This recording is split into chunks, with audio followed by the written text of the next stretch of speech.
The afternoon sun was very hot in Rome. The air in the tavern was thick with the smell of roasted meat and old wine. Marcus sat near the back wall, away from the bright light of the door. He liked the shadows because he could see everyone. But no one noticed him. Marcus was a tall man with short, grey hair. His hands were rough from many years of holding a heavy sword in the Roman army. Now, he did not fight in wars. He lived a quiet life. But he was very good at finding things. The heavy wooden door opened. A bright light from the street hit the floor. A man entered the tavern. He was not a regular customer. He wore an expensive white toga with a bright purple border. His sandals were made of soft, red leather. This was Senator Valerus, a very powerful man. He looked nervous. He looked around the room until his eyes found Marcus. Valerus walked to the table. He looked at the dirty wooden chair and frowned. But he sat down anyway. "Marcus," he said in a low, shaking voice. "I have a problem. A very big problem." Marcus put his cup of wine down slowly. He looked at the senator's face. "You are a senator, Valerus. You have many guards and much power. Why are you talking to a man like me?" Valerus leaned forward. He whispered so the other people in the tavern could not hear. "My guards are strong, but they are not investigators. Something was stolen from my villa last night. It is a golden statue of the goddess Minerva. It was a gift from the emperor. If the emperor finds out it is missing, I will lose my position. Maybe I will lose my life." Marcus rubbed his chin. He knew the emperor was a dangerous man. The emperor does not like to lose gifts. Marcus said, "Tell me about the theft. Was the room locked?" "Yes," Valerus replied. "The room was locked from the inside. The windows are high and small. No one saw a thief. No one heard any noise. But in the morning, the stone pedestal was empty. The statue is gone. It is small, but it is solid gold. It is worth a fortune." Marcus looked at the senator's eyes. Valerus was sweating, even though the tavern was cool. "I will need to see the room," Marcus said. "And I will need to talk to everyone who lives in your house." Valerus reached into a small silk bag at his belt. He pulled out a large gold coin and placed it on the table. The metal hit the wood. "This is for your time today," the senator said. "Find my statue, Marcus. I will pay you much more when the statue is back in my house." Marcus took the coin. It felt heavy and warm in his hand. He stood up. He was a head taller than the senator. "Let's go," Marcus said. "The sun is still high. I want to see this villa before the day ends." Marcus and Senator Valerus walked through the busy streets of Rome. They climbed the Palatine Hill. This was the place where the richest people lived. The houses here were huge and made of white marble. The air smelled like flowers and expensive perfume. They arrived at a large wooden gate. Two tall guards stood there. They moved aside quickly when they saw the senator. They entered the villa. It was a beautiful house. There were statues of famous men in the hallway. In the center of the house, there was a garden with a fountain. The water made a soft, continuous noise as it fell into a stone pool. Valerus led Marcus to a private room. This was his study. The door was heavy and made of dark oak wood. "This is the room," Valerus said. He sounded very tired. "The statue was here." Marcus walked into the center of the room. A tall stone pedestal stood there. It was empty now. Marcus walked around it slowly. He looked at the floor. The marble was clean and white. He looked up at the windows. They were high up on the wall.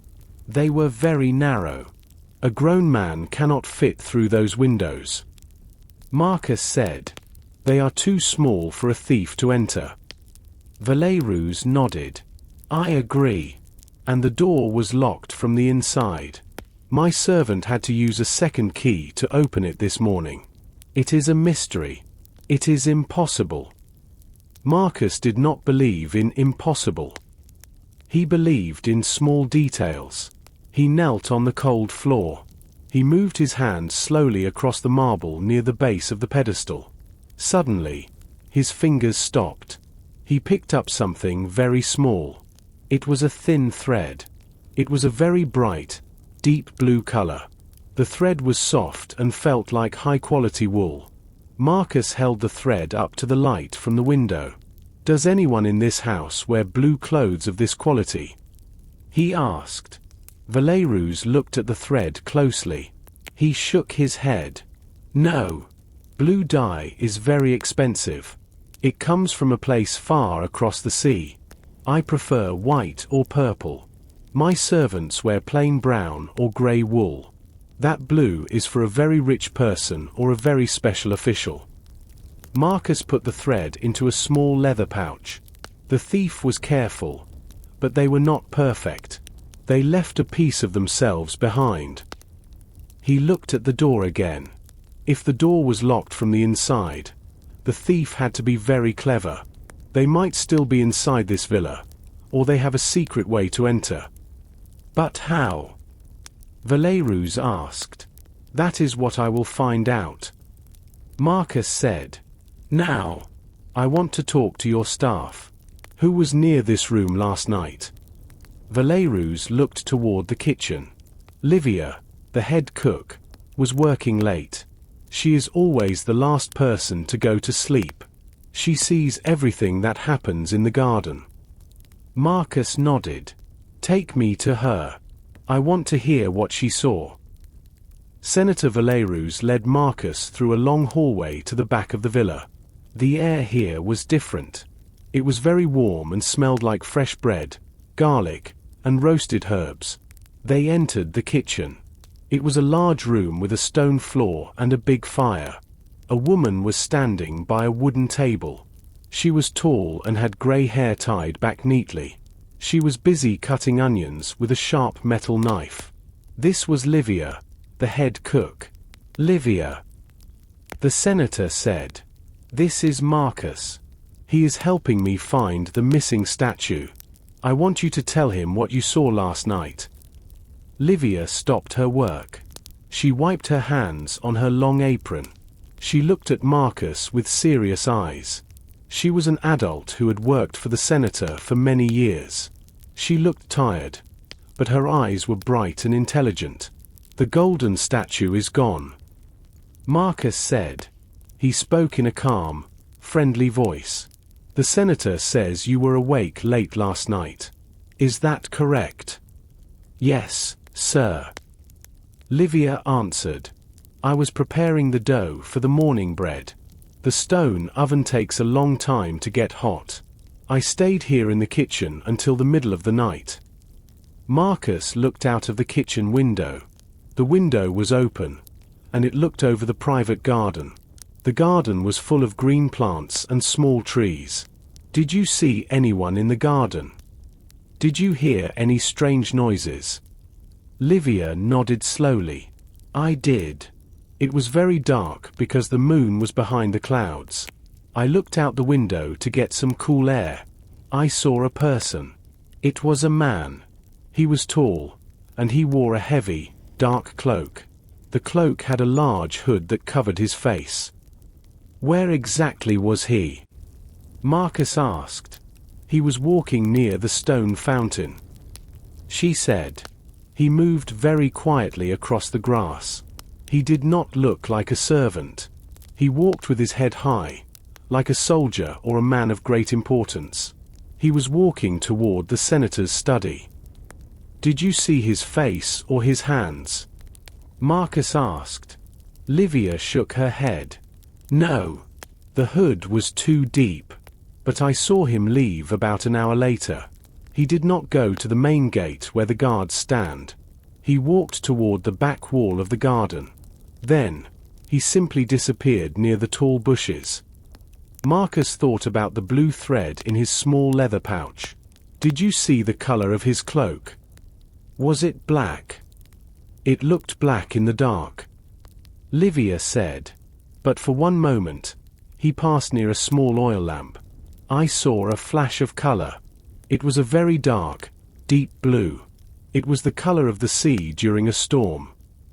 Marcus thanked her. He felt a small spark of excitement. Livia's story matched his evidence. The blue thread was definitely a real clue. He did not leave through the gate. Marcus whispered to Valerus. That means he knows a secret way out of your villa. Or he knows how to climb your walls very well. I want to see those bushes. Marcus left the quiet villa of Senator Valerus and walked toward the center of Rome. The city was very different here. It was loud and crowded. This was the great market. There were many people buying and selling things. Some men sold fresh fish from the sea, and others sold heavy jars of olive oil. The air was thick with the smell of spices, hot bread, and wet stone. Marcus walked past the food stalls. He was looking for the cloth merchants.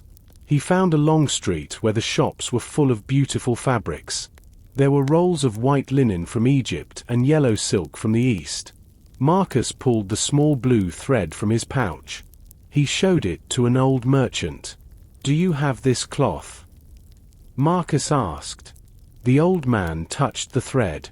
He shook his head. No. This is very fine wool. It is dyed with a special pigment. It is too expensive for my shop. You should talk to Gaius. His shop is at the end of the street. He sells to the richest families in Rome. Marcus walked to the end of the street. The shop belonging to Gaius was very elegant. There were no piles of cheap wool here. Instead, everything was organized neatly on wooden shelves. Gaius was a short man with many gold rings on his fingers. When Marcus walked in, Gaius smiled, but the smile did not reach his eyes. How can I help you, sir? Gaius asked. He looked at Marcus's old clothes and his soldier's boots. He did not think Marcus had much money. Marcus did not waste time. He placed the blue thread on a clean wooden table. I am looking for the person who bought a cloak made of this material. It is a very specific blue. Gaius looked at the thread. Suddenly, his face turned pale. He pulled his hands away from the table. He looked around the shop to see if anyone else was listening. I do not know this cloth, he said. His voice was higher than before.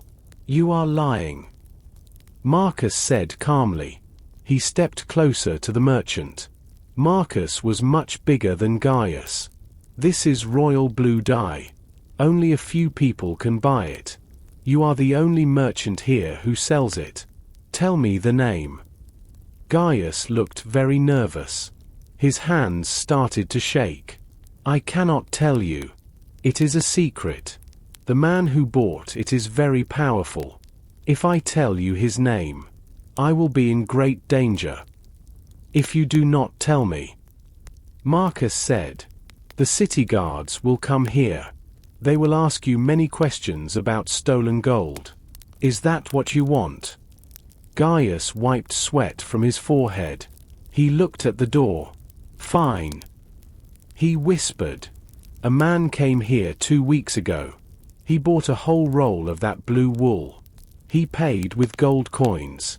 He did not give a name, but he wore a ring with a special seal. It was the seal of a high official. Before Marcus could ask more, a group of men in dark tunics walked past the shop window. Gaius stopped talking immediately. He looked terrified. Please, leave now. Gaius said. I have said too much. The sun was going down behind the hills of Rome. The sky was a soft orange and purple. Marcus walked away from the market and the nervous merchant. He thought about the blue cloth and the official ring. Someone with a lot of power was involved in the theft. This was not a simple crime by a common thief. A common thief does not buy expensive blue wool with gold coins. Marcus walked through the narrow streets of his neighborhood. He did not live in a marble villa like Senator Valerus. He lived in a small apartment in a tall stone building.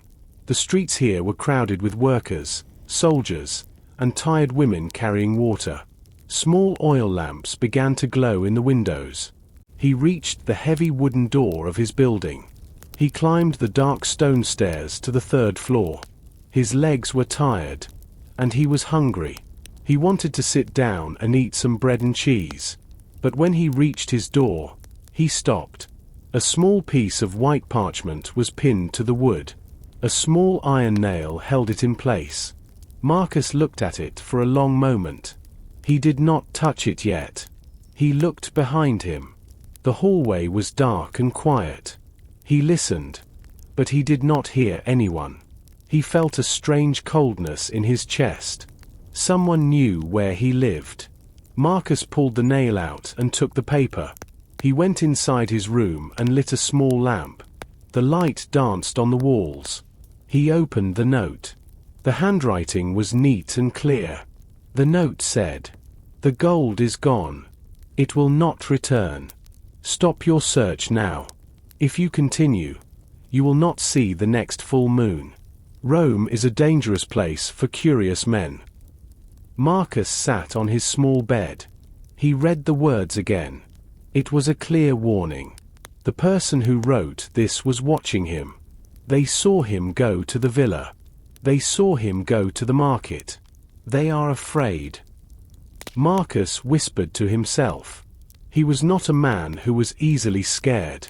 He spent 20 years in the Roman army. He saw many battles and faced many enemies. A small piece of paper was not enough to stop him. In fact, it made him more curious. He walked to his window. He looked down at the street. The shadows were long now. He saw a man standing near a stone archway across the street. The man was wearing a dark tunic. He was looking up at Marcus's window.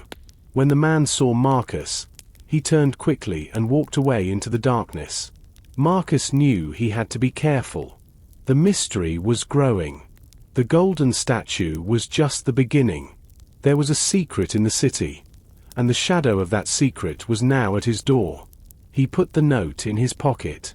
He decided to return to the merchant's shop early the next morning. Maybe the merchant had more to say. Marcus did not sleep well that night. Every time the wind moved a shutter, he opened his eyes and reached for the small iron knife under his pillow. When the first light of morning entered his room, he stood up. He ate a piece of dry bread and drank some water. He felt the weight of the gold coin from the senator in his pocket. It reminded him that he had a job to do. He walked back to the great market. The city was waking up. Farmers were bringing carts of vegetables into the streets.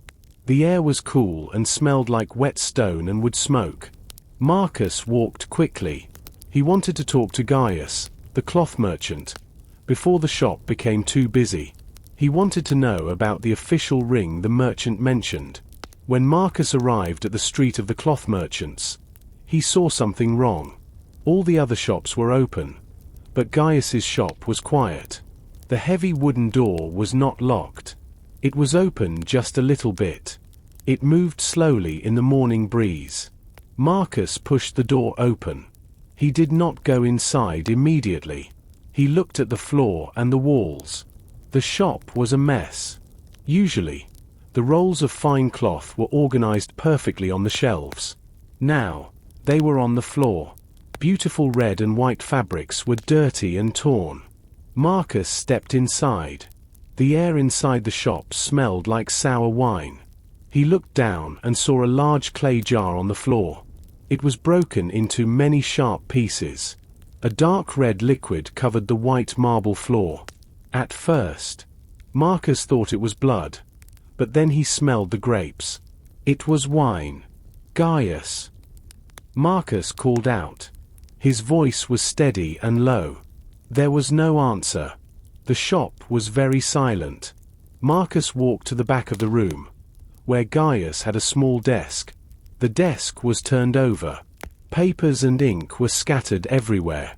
Marcus looked for the merchant, but the room was empty. Gaius was gone.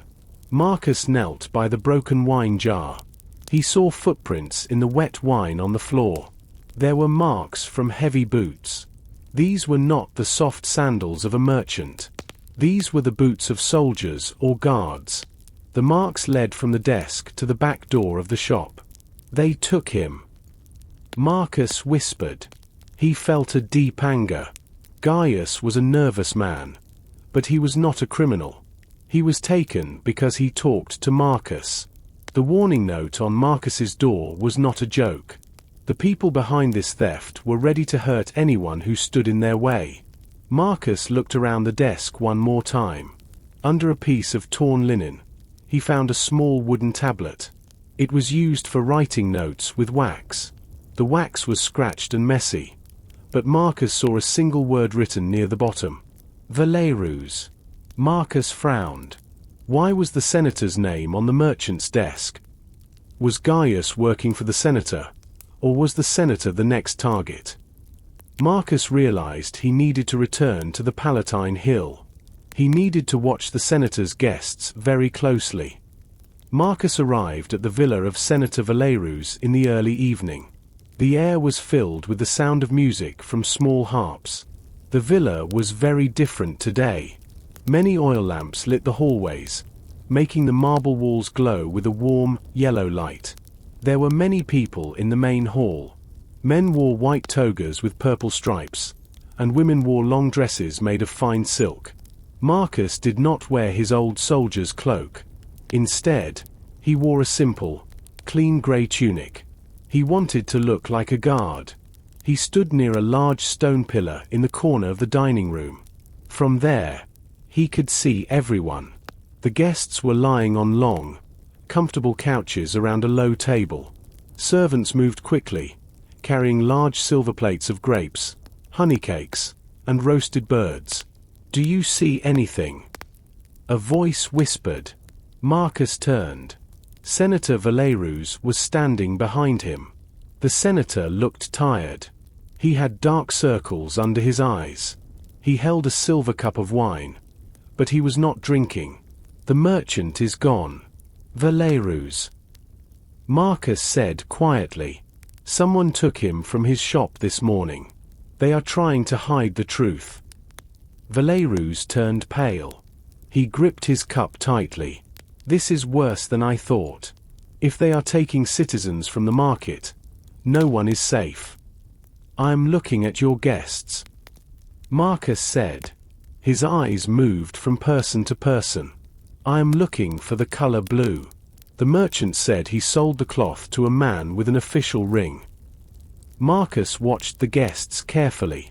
Most of the men wore the standard white and purple of the Roman Senate. Then, his eyes stopped on a man at the far end of the room. This man was not laughing like the others. He was tall and had a thin, sharp face. He sat very straight. He wore a heavy cloak over his shoulder. The cloak was a deep, dark blue, the color of the sea at night. "Who is that man?"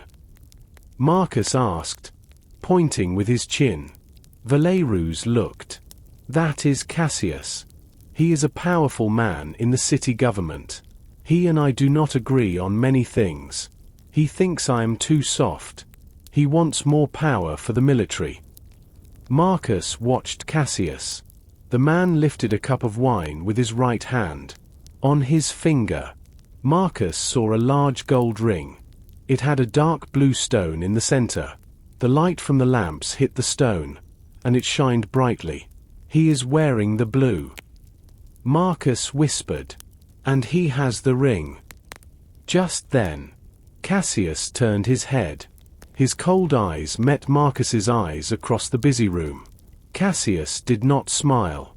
He did not look away. He looked at Marcus for a long time. Then he whispered something to the servant standing next to him. The servant looked at Marcus and nodded.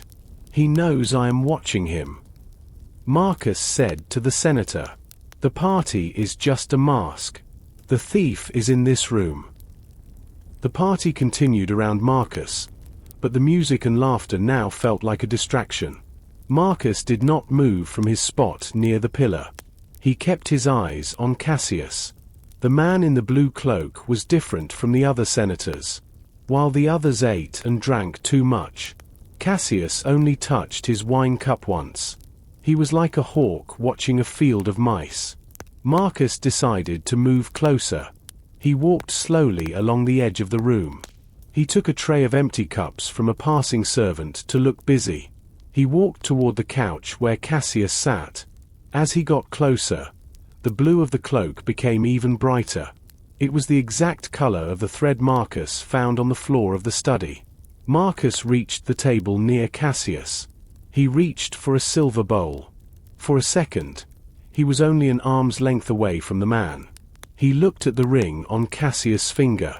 The blue stone was a deep lapis lazuli. It had a small picture carved into the surface, a soaring eagle holding a lightning bolt. This was not a common ring. It was a signet ring, used to seal official government documents with hot wax. Cassius looked up. His face was like stone.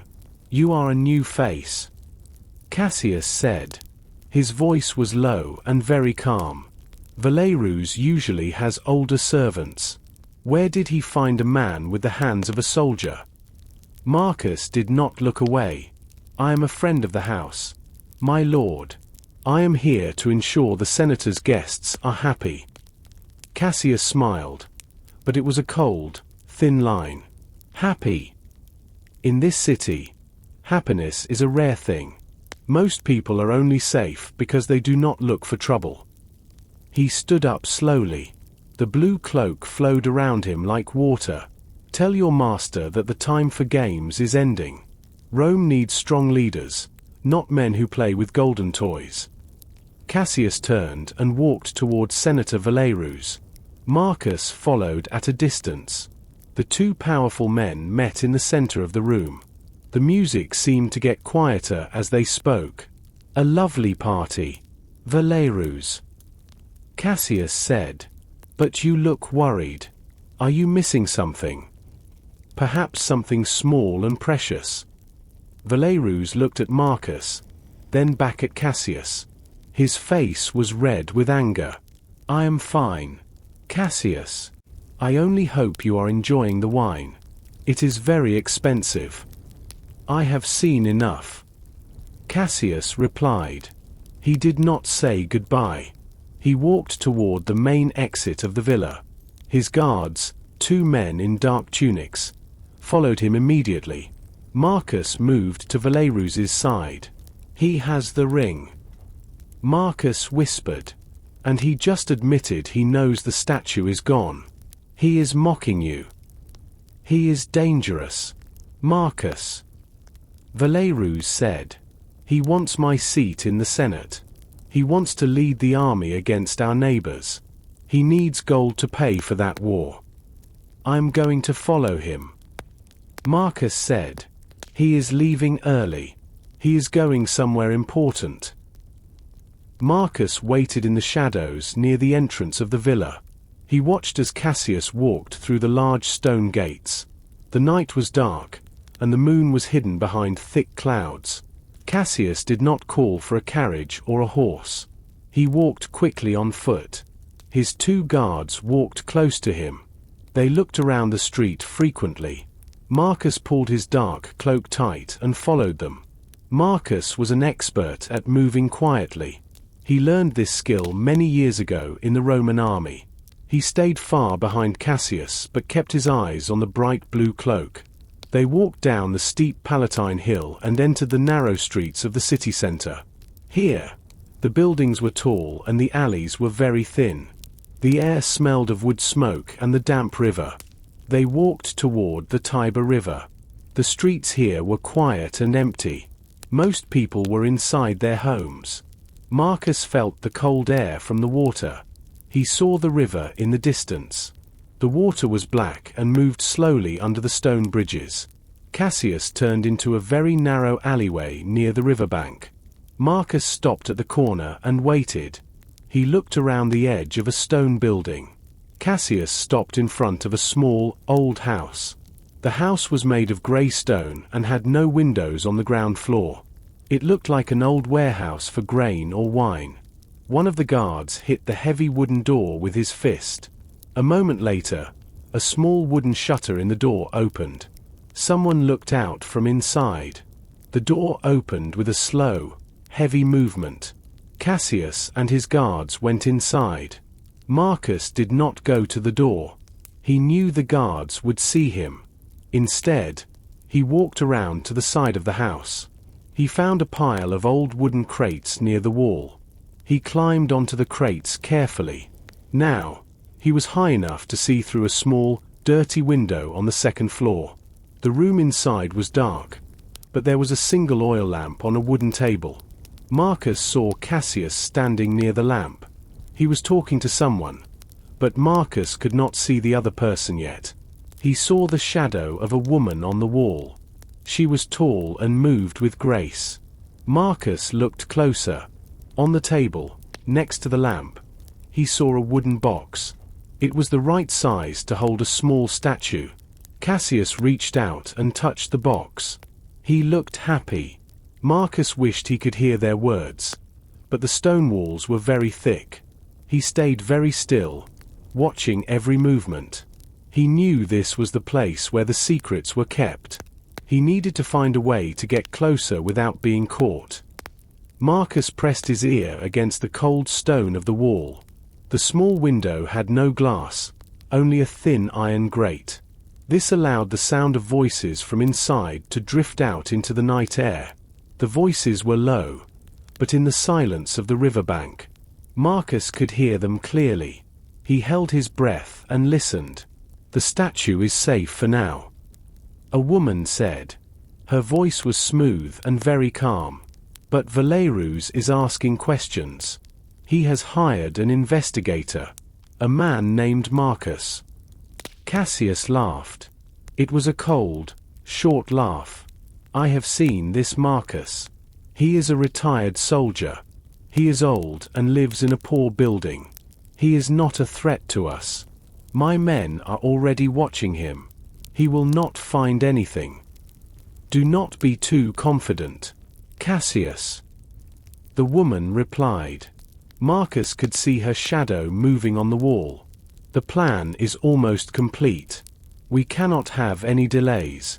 If the Emperor finds out the gold is being moved, we are all dead. Marcus watched through the dirty window as the woman moved closer to the oil lamp. He could see her hands. They were white and delicate, with many expensive gold rings. She was clearly a person of high rank, someone who lived in a palace, not a warehouse. The shipment is ready, Cassius said. He tapped the wooden box on the table with his fingers. The gold will leave Rome tomorrow at dawn. The boat is waiting at the southern docks. Once the gold is gone, Valerus will have no evidence. He will look like a fool to the Emperor, and his power will be gone. The woman nodded. Good. After the gold is sold, we will have the money to pay the men. Then, the city will belong to us. We will finally have the order we want. Marcus felt a chill that was not from the night air. This was not just a simple theft. It was a plot to take over the city. They were using the stolen gold to buy the loyalty of a secret army. Suddenly, Marcus heard the sound of footsteps on the gravel below him. He froze. One of the guards was walking around the building. Marcus did not move. He pressed his body flat against the stone wall. He hoped the darkness would hide him. The guard walked past the crates, his heavy boots making a grinding sound on the dry ground. The guard stopped for a moment, looked around, and then continued his walk. Marcus knew he had to leave immediately. He had heard enough. He knew where the gold was going and when it was leaving. Tomorrow at dawn, at the southern docks. He climbed down from the crates very slowly. Every small movement felt very loud in the quiet night. When his boots touched the ground, he stayed in the shadows. He waited until the guard moved to the other side of the house. Then, Marcus ran. He did not run toward his home. He needed to find a safe place to think and a plan to stop the boat. Marcus moved away from the warehouse with great care. He stayed close to the stone walls of the narrow alley. The air near the river was damp and cold. He could hear the water of the Tiber hitting the wooden docks. It was a rhythmic, splashing sound. He wanted to get to the main street, but suddenly, the heavy wooden door of the warehouse opened again. Marcus stopped. He did not have time to run. He looked around and saw a deep shadow behind a large stone pillar. He stepped into the darkness and pressed his back against the cold, rough stone. He tried to make himself as small as possible. Cassius walked out of the house. The blue of his cloak was almost black in the moonlight. He was talking to his 2 guards. "Check the perimeter one more time," Cassius ordered. His voice was sharp. "I felt like someone was watching us." One of the guards nodded. He pulled a small oil lamp from his belt. The flame was small, but it created long, dancing shadows on the walls. The guard began to walk toward the stone pillar where Marcus was hiding. Marcus held his breath. He did not move a single muscle. He knew that even a small movement could reveal his location. He could hear the guard's boots. The sound of leather hitting the dirt and stone was slow and steady. The guard was not in a hurry. He was looking at the ground and the walls carefully. The light from the lamp grew brighter. Marcus could see the yellow glow on the ground near his feet. The guard was now only a few steps away. Marcus could smell the bitter oil from the lamp and the metallic scent of the guard's bronze chestplate. The guard reached the pillar. He stopped. He held the lamp up high.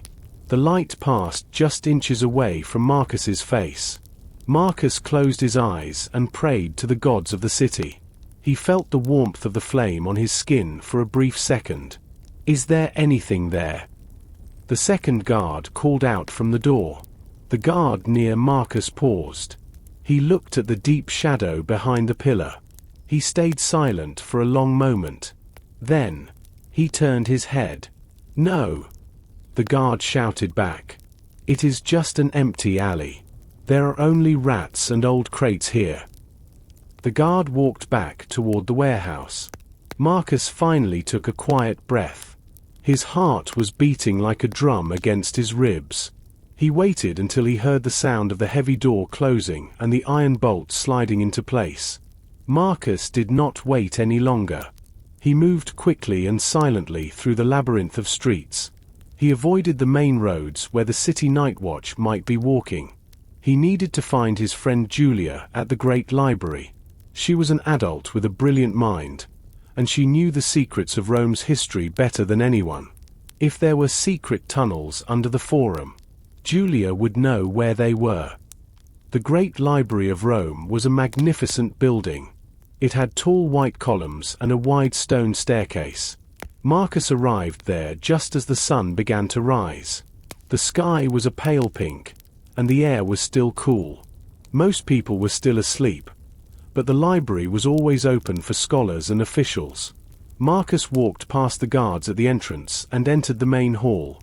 Inside, the library was very quiet. The walls were lined with thousands of wooden shelves. Instead of books, the shelves held long scrolls made of papyrus and parchment. The room smelled of old paper, cedar wood, and dry dust. Marcus walked to the back of the library, where the most ancient documents were kept. He found Julia sitting at a small wooden desk. She was an adult woman with sharp eyes and ink-stained fingers. She was wearing a simple white dress and a warm wool shawl. She was busy reading a very old scroll with the help of a small oil lamp. Julia was a master of history. She knew every name, date, and secret of the city. "Marcus," she said without looking up, "you are here early. Usually, I only see you when you are in trouble." Marcus sat in a chair across from her. "I am in trouble, Julia. And so is Senator Valerus. A golden statue of Minerva was stolen from his villa. I need to know everything about that statue." Julia put down her scroll and looked at him. The Minerva of Valerus. That is a very famous piece. It is not just gold. Marcus. It was found many years ago in a hidden room under the Roman Forum. Some people believe it is a symbol of the city's safety. If the statue leaves Rome, they say the city will fall. Is there anything special about how it was made? Marcus asked. Julia nodded. The base of the statue has a secret. There is a small iron key hidden inside the gold. That key opens a very old bronze door somewhere in the city. No one knows where the door is, but many people have searched for it for 100 years. Marcus leaned forward. Cassius has the statue. He is planning to take it out of the city at dawn. But why would he want a key to a door he cannot find? Maybe he has found the door. Julia whispered. She stood up and walked to a shelf labeled Architectura. She pulled out a heavy, dusty scroll. The men who built the Forum long ago left many secrets. There are tunnels under the ground that no one uses anymore. They lead from the temples to the river. Marcus thought about the warehouse near the river. Those tunnels, do they lead to the southern docks? Perhaps. Julia said. Wait here. I have a very old map of the city's foundations. It was drawn by a master builder before the Great Fire. It might show us the way. Marcus watched as Julia unrolled the delicate parchment on her desk. His heart beat faster. He was close to the truth. But the sun was rising. He was running out of time. Julia carefully unrolled the parchment. It was very dry and yellow. Marcus held one side of the map with his heavy hand. The map showed the city of Rome as it was many years ago. It showed the big temples, the markets, and the river. But there were other lines on the map, too. These lines were thin and drawn in faded red ink. They did not match the streets above the ground. These are the old paths. Julia said. She moved her finger across the parchment. When the first builders made the Forum, they created tunnels for water and for safety. Many people have forgotten they exist. But they are still there, deep under the stone. Marcus looked at the map closely. He found the location of Senator Valerus's villa. Then, he looked at the area near the Tiber River where the warehouse was located. He saw a red line. It started near the Temple of Vesta and went directly under the Palatine Hill. It ended exactly at the riverbank, near the southern docks. The thief did not climb the walls. Marcus whispered. He used the tunnels. There must be an entrance inside the senator's villa, hidden in the study. Julia pointed to a small symbol on the map. It looked like a tiny bird. This symbol marks the main doors to the tunnel system. There is one near the Forum and another near the river. If Cassius is moving the gold, he is not using the busy streets.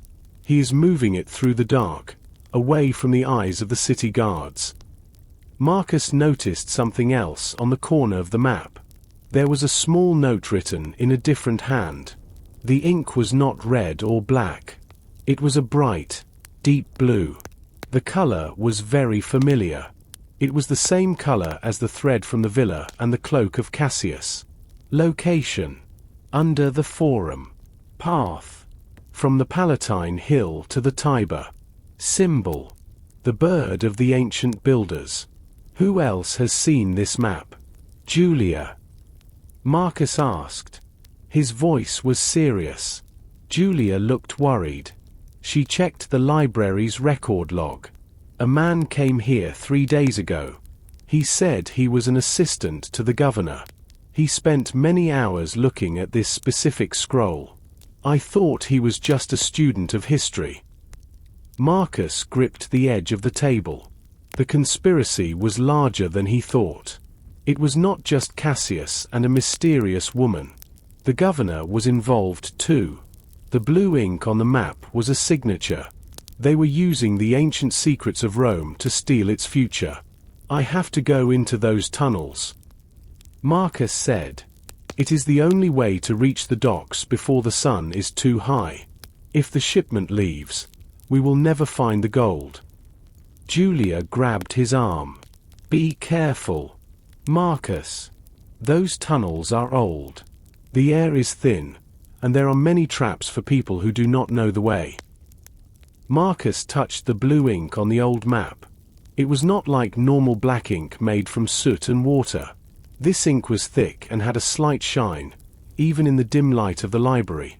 It felt slightly raised on the dry parchment. He knew this color. It was the color of the thread from the villa and the cloak of the silent guest. "Cassius, this is not a common ink," Marcus said. He looked at Julia. "Where does a person find this?" Julia took a small magnifying glass made of clear crystal. She looked at the blue marks on the map. "This is very rare. It is made from a stone called lapis lazuli. It comes from the mountains far to the east. In Rome, it is very expensive. Only the governor's office has the permission to buy and use it for official documents. It is a symbol of his high rank." Marcus stood up and walked to the wooden box that held the map scroll. He looked inside the empty box. He saw a small, white piece of paper caught in the corner of the wood. It was very thin. He picked it up with 2 fingers. The paper had a few words written on it in the same bright blue ink. The note was short and direct. It said, "The Blue Guard will wait at the entrance. The shipment must not stop. If the investigator follows, remove him." The Blue Guard. Marcus whispered. That must be why the merchant was so afraid. They are the governor's private soldiers. They do not follow the laws of the city. They only follow the governor's commands. Julia's hands were shaking as she read the note. "Marcus, if the governor is behind this, you are in more danger than a soldier on a battlefield. He has hundreds of men. He has the power to put you in prison or worse. You should take this information to the Emperor's palace." "There is no time," Marcus said. He looked out the high window of the library. The sun was getting higher. The Emperor's palace is on the other side of the city. By the time I speak to a guard, the boat will be gone. The gold will be on its way to the sea. Marcus put the blue note into his pouch, next to the thread. He now had 2 pieces of evidence that linked the governor to the crime. But evidence was not enough. He needed to find the gold itself. "I am going to the Temple of Vesta," Marcus said. "The map shows a tunnel entrance near the temple. If I can enter the tunnels there, I can catch them before they reach the river." "Be very careful," Julia said. She reached into her desk and gave him a small, heavy object. It was a metal lamp with a long wick. "The tunnels are completely dark. You will need this. And take this flint and steel to start a fire. Do not let the light go out." Marcus thanked his friend. He hid the lamp under his tunic and walked quickly toward the door. He felt the weight of the mystery on his shoulders. He was one man against a senator, a governor, and a private army. But he was a Roman soldier, and he did not like thieves. Marcus walked quickly toward the Roman Forum. The Forum was the heart of the city. It was a place of big temples, marble arches, and busy shops. In the center of the Forum stood the Temple of Vesta. It was a beautiful, round building with tall white columns.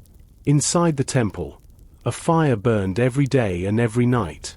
This was the eternal flame of Rome. Marcus arrived at the temple. The morning air was quiet here. He saw a woman standing near the entrance. She was a senior priestess. She wore a long white dress and a red veil over her hair. She looked calm and wise. She was an adult who had lived at the temple for many years. She was sweeping the stone floor. "Peace be with you, sister," Marcus said. He showed her his respect with a small bow. The priestess stopped her work. She looked at Marcus with steady eyes. "You have the face of a man with many questions." She said, "What are you looking for at the house of Vesta?" "I am looking for the truth." Marcus replied, "Last night, did you see anyone near the back of the temple? Perhaps someone carrying a heavy bag?" The priestess looked around to make sure they were alone. She stepped closer to Marcus. The night was very dark, but the moon gave a little light. "I was outside to gather fresh water from the spring. I saw a woman.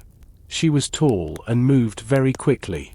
She wore a long cloak, but it was not the cloak of a poor person." "What was she doing?" Marcus asked. "She was carrying a large, rectangular bag." The priestess said, "It looked very heavy." She walked to the old stone wall behind the temple. "There is a small door there. It is very old and made of iron. It is usually covered with green plants." She used a key, opened the door, and went inside. Marcus felt his heart beat faster. "That door leads to the tunnels, doesn't it?" The priestess nodded slowly. "Yes. The tunnels of the old builders. They are dark and forgotten. No one goes there now. It is a place for shadows, not for the living." "Thank you," Marcus said. "You have helped me more than you know." "Wait," the priestess said. She looked at the heavy bag he was carrying under his tunic. The woman was not alone. After she went inside, 2 men in dark blue tunics followed her. They had swords. They looked like they were guarding something important. Marcus thanked her again and walked toward the back of the temple. He found the old stone wall. It was covered in thick green ivy. He moved the leaves with his hands. Behind the plants, he saw a small, rusted iron door. There was a lock, but it was already open. Marcus pulled the small lamp from his tunic. He used his flint and steel to start a flame. The light was small, but it was enough. He pushed the heavy iron door. It moved with a slow, grinding sound. A cold wind came from the darkness inside. Marcus stepped into the tunnel and closed the door behind him. Marcus stepped deep into the tunnel. The air was very cold and smelled like wet earth and old stone. He moved away from the iron door, holding his small oil lamp in front of him. The yellow flame jumped and danced in the darkness. The walls were very close together. He could reach out and touch the rough grey stones on both sides. The floor was dusty and covered in small, sharp rocks. Suddenly, he heard a heavy noise behind him. It was a loud sound of metal and stone hitting each other. Marcus turned around quickly. The iron door was shut. He ran back to the door and grabbed the handle. He pulled with all his strength, but the door did not move. He pushed against the heavy iron, but it was locked from the outside. "I am trapped," Marcus whispered. His voice sounded strange and hollow in the small space. He was a brave man who had fought in many battles, but the weight of the city above him felt very heavy now. He knew that no one could hear him through the thick walls of the temple. The priestess was gone, and the blue guard was likely the one who had followed him and locked the door. Marcus took a deep breath to stay calm. He was a soldier, and a soldier does not panic. He looked at his small lamp. The oil was limited. He could not stay at the door and wait for help. He had to find another way out. He turned and looked into the deep darkness of the tunnel. The light of his lamp showed him the way forward. He noticed something on the floor. He knelt and looked at the thick dust. There were many fresh footprints. Some were from heavy boots, and others were from light, elegant sandals. He also found a small piece of wood on the ground. It was a splinter from a heavy wooden box. The gold passed through here, Marcus said to himself, and the woman in the veil was with them. He began to walk deeper into the tunnel. The path was not straight. It turned left and then right. Sometimes the ceiling was so low that he had to bend his head. The air became wetter, and he heard the slow sound of water dripping from the ceiling. Each drop made a clear noise as it hit the floor. Marcus kept one hand on the stone wall and the other on his iron knife. He moved slowly and quietly. He did not want the flame of his lamp to go out. After walking for a long time, the tunnel opened into a larger space. He stopped and held his lamp high. The shadows on the walls moved, and for a moment, he thought he saw a person standing in the corner. He pulled his knife and waited, but the shadow did not move. It was only a tall stone pillar.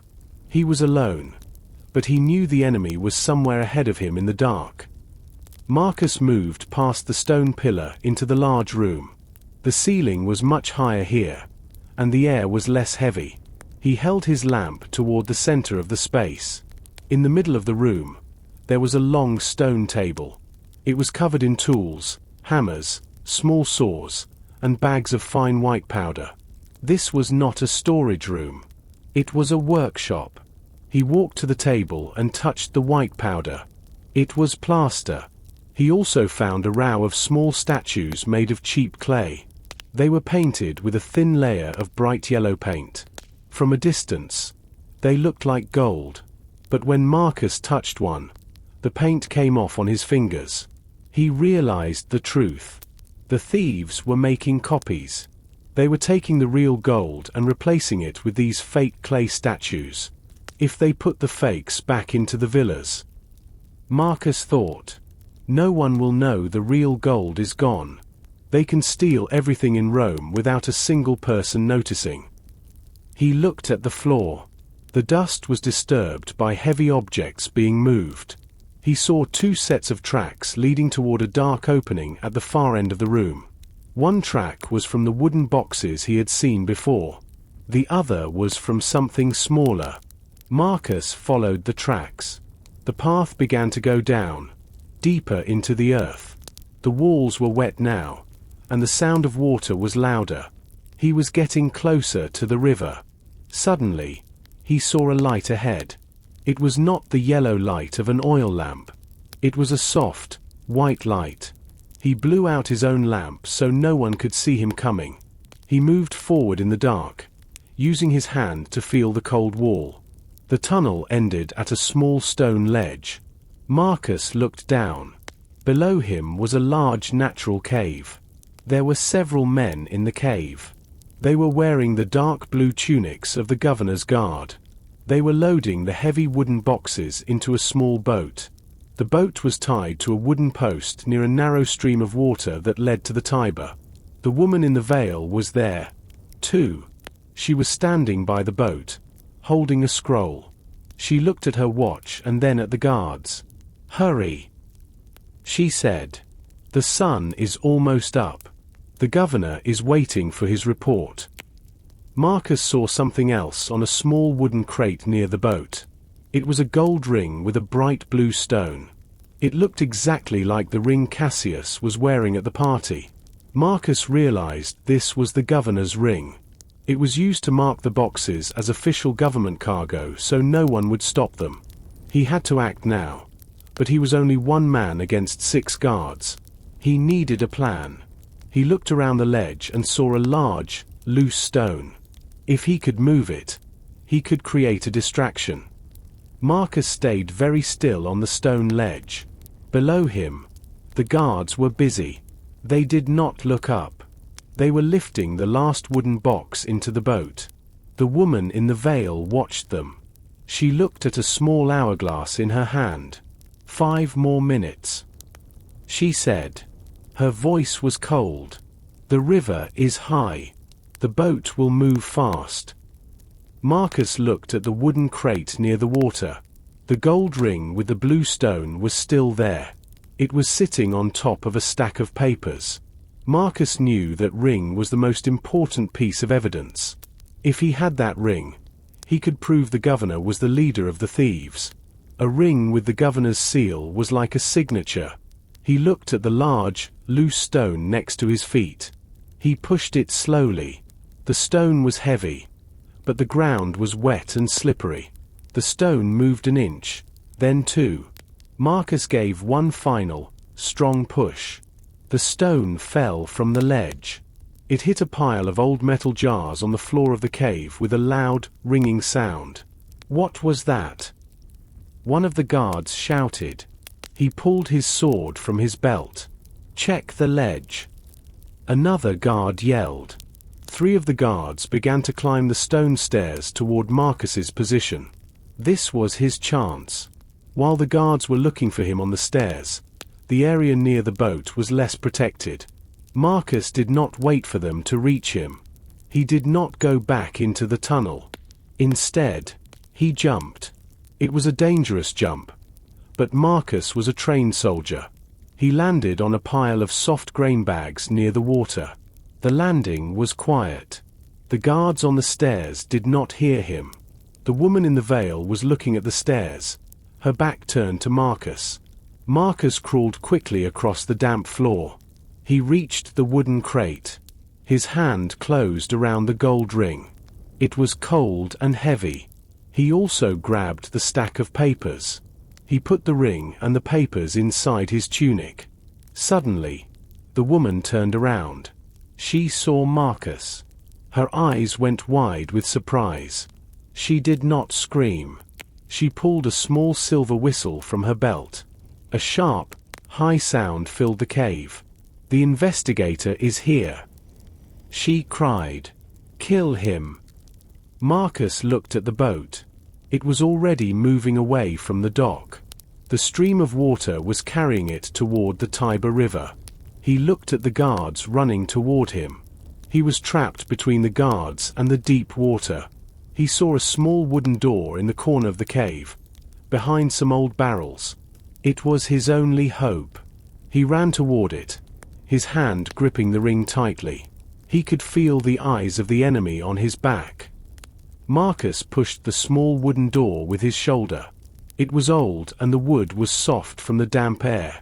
The door opened into a narrow stone pipe. He crawled through the pipe for a few minutes. Finally, he saw a circle of light. He pushed through some thick green plants and stepped out into a garden. He was behind the great Senate house. The morning sun was now bright and warm on his face. He looked at his clothes. He was covered in dust, mud, and wet sand. He found a small stone fountain in the garden and washed his face and hands. He kept his hand on his tunic, feeling the hard shape of the governor's ring and the papers. He knew he was doing something very dangerous. Usually, a man in dirty clothes does not visit the governor. But Marcus wanted to see the governor's face. He wanted the governor to know that the investigator was still alive. Marcus walked to the governor's palace. It was the largest building near the forum. It had 20 tall marble columns and many guards in shining bronze armor. The guards looked at Marcus with surprise. "I am Marcus," he said to the head guard. "I have a message for the governor from Senator Valerus. It is very urgent." The guard looked at Marcus's wet boots. He was silent for a moment. "Wait here," he said. The guard went inside. After a long time, he returned. "The governor will see you. But leave your knife here." Marcus gave his iron knife to the guard. He followed the man through long hallways. The floors were covered in beautiful pictures made of tiny colored stones. Finally, they entered a huge room. A man sat on a high chair made of dark wood and gold. This was the governor. He was an adult with a short beard and very expensive jewelry. He was holding a silver cup. "Marcus," the governor said. His voice was polite, but his eyes did not move from Marcus's face. "The investigator, Senator Valerus, tells me you are very good at finding lost things. Have you found his statue?" "The search is difficult, my lord," Marcus replied. He stood straight, like a soldier. "The thieves are very clever. They use the old tunnels under the city. They even have a secret workshop." The governor's hand tightened around his silver cup. He did not drop it, but his knuckles turned white. "Tunnels. A workshop. That sounds like a story for children." "Marcus," Rome is a city of laws, not secret paths. I saw the workshop myself, Marcus said calmly. And I saw a boat leaving for the river. It was carrying heavy boxes. The governor stood up. He walked slowly toward Marcus. He was shorter than Marcus, but he had a lot of power. The room felt very cold. You look tired, Marcus. You are covered in mud. Perhaps you are working too hard. You should go home and rest. The city guards will handle the thieves now. The governor's smile was thin and fake. He looked at Marcus's tunic, exactly where the ring was hidden. Marcus felt a shiver of danger. The governor knew. He knew Marcus had escaped the cave. He was not happy to see him. He was waiting for a chance to stop him. The governor stopped walking only a few inches from Marcus. The air between them was tense. The powerful man looked at Marcus with a false smile. You have had a very long night, Marcus. Your journey through the tunnels must have been very thirsty work. A man of your skill deserves the best wine in Rome. The governor turned to a small table. He picked up a heavy silver pitcher. He poured a dark, red wine into 2 beautiful glass cups. Marcus watched the governor's hands carefully. The governor's back was turned for a brief second. Marcus saw the man's thumb move over the edge of one cup. A tiny cloud of white powder fell into the wine. It disappeared instantly in the dark red liquid. The governor turned back and held out the cup. Drink with me, he said. Let us celebrate the safety of the city. Marcus looked at the cup. He saw a tiny, white residue on the silver rim, like a small grain of salt. He knew what it was. He had seen this poison before in the army. It was a slow poison. It would not kill him immediately, but it would make him fall into a deep sleep. By the time he woke up, the governor's men would have the ring back, and Marcus would be at the bottom of the Tiber. Thank you, my lord, Marcus said. He took the cup with a steady hand. He felt the governor watching his throat, waiting for him to swallow. Is the wine not to your liking? The governor asked. His voice was becoming sharper. The wine is excellent, I am sure, Marcus replied. But in the army, we have a tradition. We never drink before the host. It is a sign of respect for the leader. Marcus held his cup out, waiting for the governor to drink from his own. The governor laughed, but the sound was dry and hollow. A soldier's tradition. Very well. He lifted his own cup and took a long drink. He wiped his mouth with his silk sleeve. Now, it is your turn, investigator. Drink. Marcus lifted the cup to his lips. He tilted his head back, but he kept his teeth closed. He allowed the wine to touch his lips, but not a single drop entered his mouth. He pretended to swallow, moving his throat carefully. Then, he let out a long breath. Delicious, he whispered. I am glad you like it, the governor said. His eyes were cold and victorious. Now, sit down. Tell me more about these boxes of gold. I want to hear every detail before you become too tired to speak. Marcus felt the weight of the ring against his chest. He knew he only had a few minutes to act before the governor realized Marcus was not falling asleep. He had to get out of the palace immediately. He looked at the large open window behind the governor's chair. Outside, the sun was shining on the marble city. He needed to find a way to leave without the guards stopping him at the door. Marcus felt the governor's eyes on him. The air in the room was heavy with the smell of expensive incense and the metallic scent of the wine. He knew the governor was waiting for him to stumble or close his eyes. He had to act quickly, or the guards at the door would never let him leave the palace. My lord, Marcus said, his voice sounding slightly weak on purpose. The wine is very strong. I feel a bit dizzy. Perhaps the heat of the tunnels was too much for me. He moved toward a large, leafy green plant in a tall clay pot near the window. He leaned against the pot as if he were falling. As he did, he tilted his cup. The dark red wine poured silently into the dark soil of the plant. The governor stepped closer. Already. The wine works fast on a tired man. Sit in the chair. Marcus. Relax your mind. Marcus shook his head. No. I need some fresh air. The window. Just for a moment. He moved to the wide opening in the marble wall. The balcony was high above the palace gardens. Below, he saw a cart filled with soft hay for the governor's horses. Stay away from the ledge, Investigator. The governor said. His voice was no longer polite. It was a command. He realized Marcus was not sitting down. Guards. Help our friend. He is not feeling well. The two guards at the door began to walk across the room. Their heavy sandals made a rhythmic sound on the stone floor. Marcus looked at the governor one last time. The truth is like the sun. My lord. You can try to hide it, but it always rises. Before the guards could reach him, Marcus jumped. He did not look down. He felt the rush of wind against his face. He landed in the cart of hay. It was not a soft landing, but the hay saved his bones from breaking.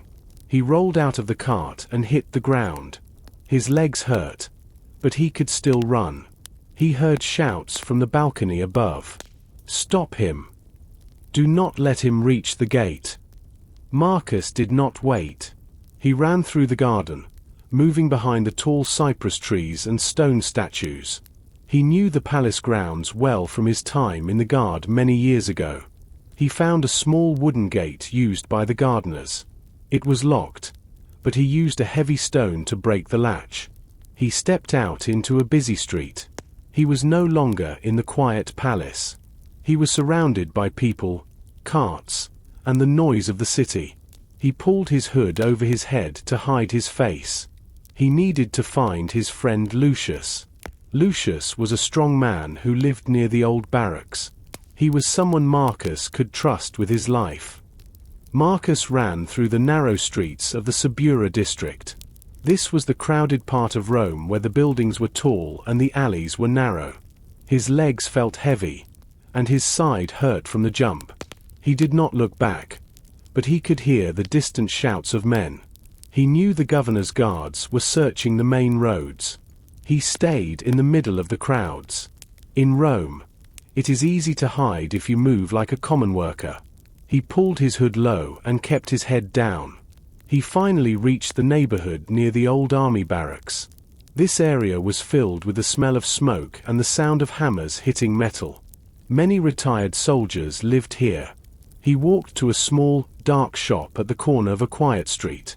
Above the door was a simple wooden sign with a carved shield. Marcus pushed the door open. Inside, the air was thick with the scent of oil and old leather. A large man was sitting at a heavy wooden workbench. He was sewing a piece of thick leather for a soldier's chest plate. He had very thick arms and a long, white scar across his nose. This was Lucius. He was a veteran who had served in the army for 25 years. He was an adult who understood the value of loyalty and silence. Marcus. Lucius said. He stood up slowly. He was a head taller than Marcus and very broad. He looked at Marcus's dirty, wet clothes and the blood on his arm. You look like you fell into the Tiber and then into a fight. What happened? I did both, my friend. Marcus replied. He sat down on a wooden stool and took a long breath. He felt safe for the first time in hours. I am in the middle of a very dangerous game. I need your help. Lucius. Not as a merchant, but as a soldier. Lucius locked the front door of the shop. He brought Marcus a cup of water and a piece of clean cloth. Tell me everything. Start from the beginning. Marcus explained the mystery. He talked about the stolen statue, the blue thread, and the secret workshop in the tunnels. When he finished, he reached into his tunic. He pulled out the gold ring with the bright blue stone. He placed it on the workbench. The light from a small oil lamp made the stone shine like a blue fire. Lucius gasped. He did not touch the ring. That is the seal of the governor. Marcus, if the guards find you with this, they will not put you in prison. They will kill you immediately. The governor is the thief. Lucius. Marcus said firmly. He is melting the real gold to pay for a secret army. He wants to take control of Rome. He thinks he is above the law. Lucius looked at the ring for a long time. His face became hard like stone. He was a man who loved Rome and its laws. I did not fight for 25 years to let a thief steal our city, he said. He walked to the back of the shop and moved a heavy rug. Under the rug was a wooden chest. He opened it and pulled out a short Roman sword. Tell me the plan. Where are we going? The docks. Marcus said. The gold is moving toward the river. We must find exactly where the boat is going before it reaches the sea. The night air was cold and wet as Marcus and Lucius walked toward the river. They did not use the main roads. Instead, they moved through small, dark alleys that smelled of old fish and damp wood. Lucius carried his short sword under a heavy brown cloak.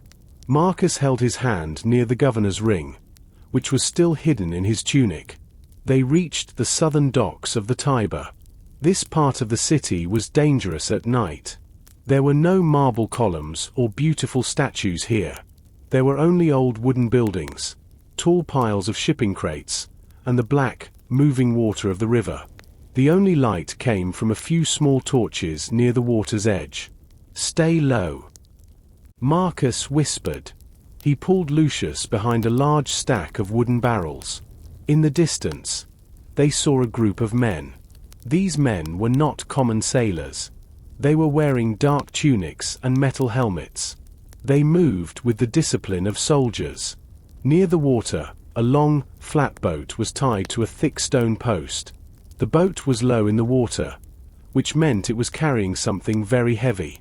Look, Lucius said, pointing his finger. 4 men were carrying a large wooden box across a narrow wooden plank onto the boat. As they moved, the wood made a loud, groaning sound. The men were careful, but the weight of the box was great. Marcus recognized the boxes from the secret workshop in the tunnels. These boxes contained the real gold statues of Rome. That is the shipment. Marcus whispered. The gold is leaving. If that boat enters the main river current, we will never catch it. Marcus looked around the docks. He saw a man standing near the front of the boat. He was tall and wore a heavy dark cloak. Next to him stood a woman. Even in the dark, Marcus recognized her. It was the woman from the warehouse and the cave. She was holding a scroll and talking to the man in the cloak. Who is the man? Lucius asked. I cannot see his face yet. Marcus replied. But the woman is the key. She is the one who organizes the movement of the gold. Suddenly, one of the guards near the barrels turned his head. He held up a torch, and the orange light hit the edge of the barrels where Marcus and Lucius were hiding. The guard shouted something to the other men. They saw us. Lucius growled. He pulled his sword from under his cloak. The metal shined in the torchlight. Do not fight them here, Marcus said. There are too many. We need to see where that boat is going. Follow me to the small fishing boats. They ran along the edge of the dock. Behind them, they heard the heavy sound of boots on wood. The guards were coming. Marcus saw a small, old fishing boat tied nearby. It was empty and had 2 oars. Get in, Marcus commanded. He jumped into the boat and grabbed the oars. Lucius followed, his sword ready for a fight. Marcus began to row with all his strength. The boat moved away from the dock just as the first guard reached the water's edge. Marcus pulled the oars hard. The small fishing boat moved quietly across the dark water. The sound of the river hitting the wood was steady. Behind them, the guards on the dock shouted in anger, but they did not have a boat ready. Marcus and Lucius were safe for a moment in the middle of the Tiber. "Look at the big boat," Lucius whispered. He pointed his sword toward the flat shipment boat. The large boat was now moving away from the stone post. It moved slowly because it was so heavy with gold. The tall man in the dark cloak stood at the back. The woman stood next to him. As the boat passed under a bridge, a large torch on the stone wall lit up the deck. The woman reached up and pulled back her dark veil to get some fresh air. Marcus stopped rowing. He stared at her face. She was a beautiful woman with sharp, intelligent features. Her hair was tied with gold threads. "I know her," Marcus said, his voice filled with shock. "That is Helena. She is the sister of the governor, and she is the wife of a famous general who is away at war." "The governor's sister?" Lucius asked. "Why would a woman of her rank be here at the docks in the middle of the night?" "That is what I need to know," Marcus replied. He began to row again, following the large boat at a safe distance. "She is not just a helper. She is the one giving the orders to the guards. But she looks worried. Look at her hands." Helena was gripping the wooden rail of the boat very tightly. She was talking to the man in the cloak. The man turned his head, and Marcus saw his face. It was Cassius. He looked angry. He grabbed Helena's arm and shook it.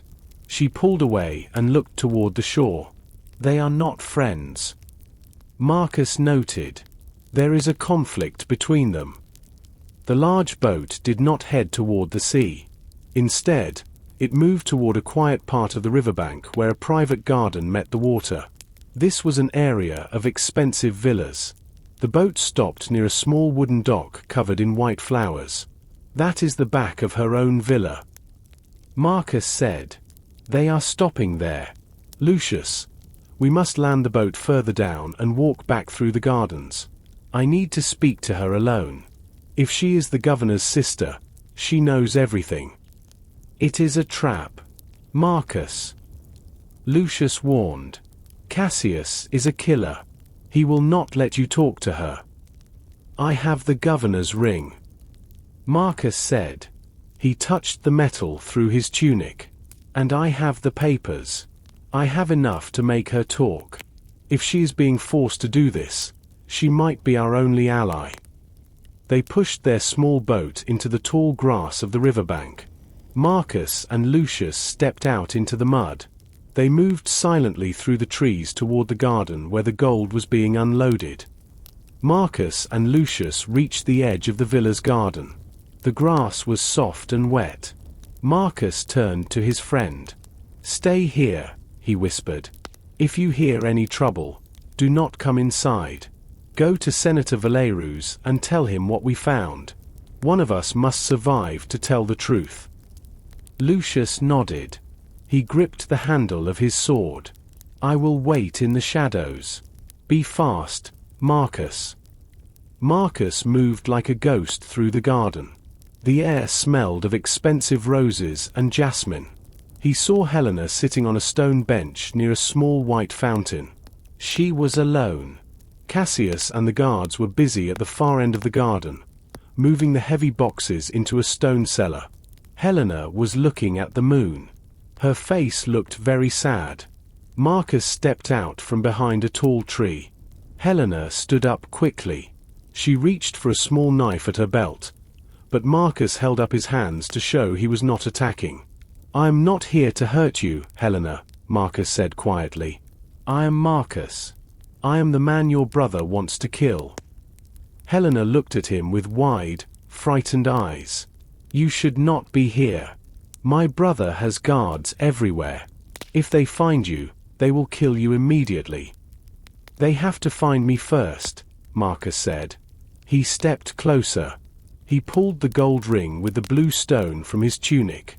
He held it in his open hand. "I found this in the cave. It is your brother's seal. I know about the gold." I know about the fake statues. Why are you helping him, Helena? You are the wife of a great general. Your family is honorable. Helena looked at the ring. Suddenly, tears filled her eyes. She sat back down on the stone bench. I have no choice, she whispered. My brother is a cruel man. My husband is fighting a war in the north. My brother has intercepted his letters. He has legal papers that say my husband is a traitor. The papers are fake, but the governor can show them to the emperor at any time. If he does, my husband will be executed. Marcus felt a wave of anger.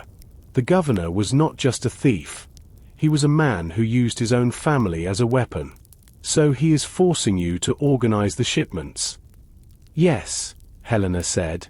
I move the gold through my villa because no one suspects a woman of my rank.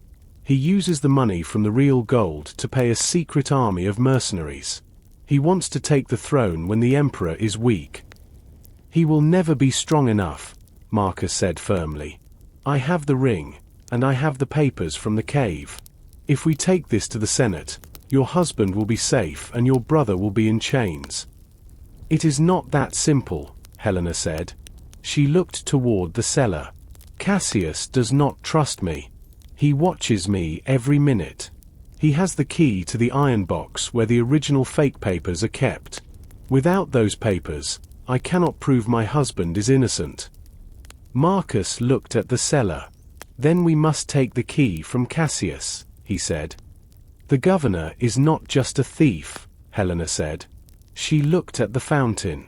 The water was clear, but her thoughts were dark. He has a workshop near the barracks. There, the real gold statues are melted. The gold becomes small, heavy bars. Then, those bars are turned into gold coins. Marcus frowned. Why coins? Coins are easy to spend. Exactly, Helena replied. She spoke softly so the guards at the cellar could not hear. He is paying the Blue Guard. They are not loyal to Rome anymore. They are only loyal to the gold in their pockets. There are 500 men waiting near the north gate. They are waiting for the signal. And the fake statues? Marcus asked. He remembered the workshops he saw in the tunnels. The fakes are made of lead and covered in a thin layer of gold leaf, Helena explained. They look perfect. Even Senator Valerus did not notice the difference at first. They put the fakes back in the temples and the villas. No one knows the treasury of Rome is actually empty. The wealth of the city is being turned into a weapon. Marcus looked at the cellar. He saw the guards carrying more boxes. He is stealing the strength of the empire. Without gold, the city cannot pay its real soldiers. It cannot buy food for the people. He is creating a crisis so he can act as the savior. Helena reached into the folds of her long dress. She pulled out a small, heavy object. She placed it in Marcus's hand. It was a gold coin. Marcus looked at it closely. It did not have the face of the emperor. It had the face of the governor. Look at this, she whispered. He is already making his own money. This is treason, Marcus. If you show this to the Senate, they must act. They cannot ignore his face on a gold coin. Marcus took the coin. It was cold and had sharp edges. He felt the weight of the crime in his hand. The governor was not just preparing for a theft, he was preparing for a civil war. I need the fake papers too, Marcus said.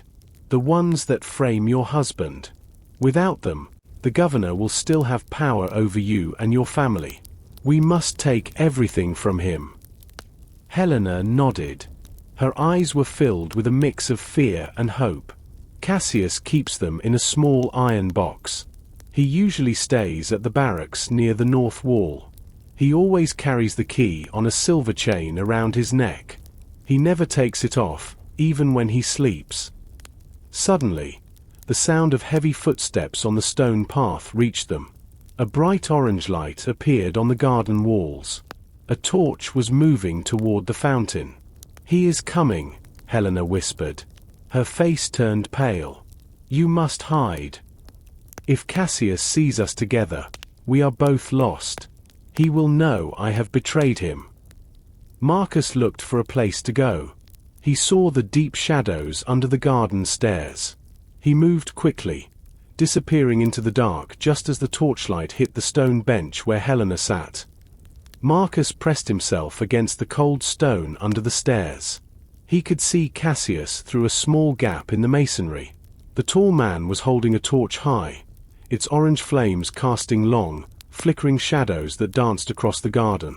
The light glinted off the silver chain around his neck. Why are you sitting in the dark, Helena? Cassius asked. His voice was like a knife, cold and sharp. The governor is impatient. He wants to know if the last of the boxes is secure. Helena stood up, her voice trembling only slightly. I was just watching the moon. It is a quiet night. The city feels peaceful. Cassius walked toward her, the torchlight revealing the cruel smile on his face. Peace is a temporary state, my lady. Soon, the city will wake up to a very different world. A world where your brother is the law. He reached into his cloak and pulled out a small, heavy iron box. He tapped the lid with his finger. Once these papers are signed by the city prefect, your husband will be forgotten, and you will be a widow of a traitor. Marcus watched as Cassius tucked the iron box back under his cloak.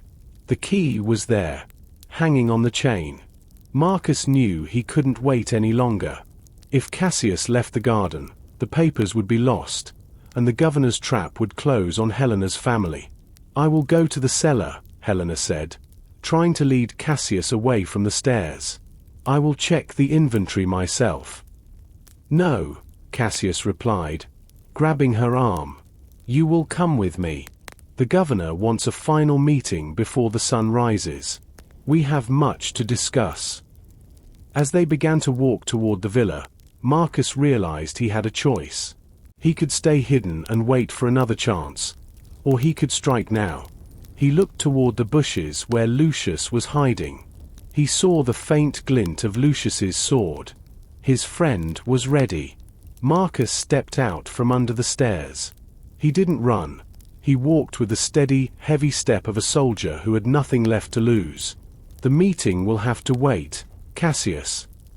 Cassius spun around, dropping the torch into the grass. The flames licked at the dry blades, creating a circle of fire between them. The investigator, Cassius hissed.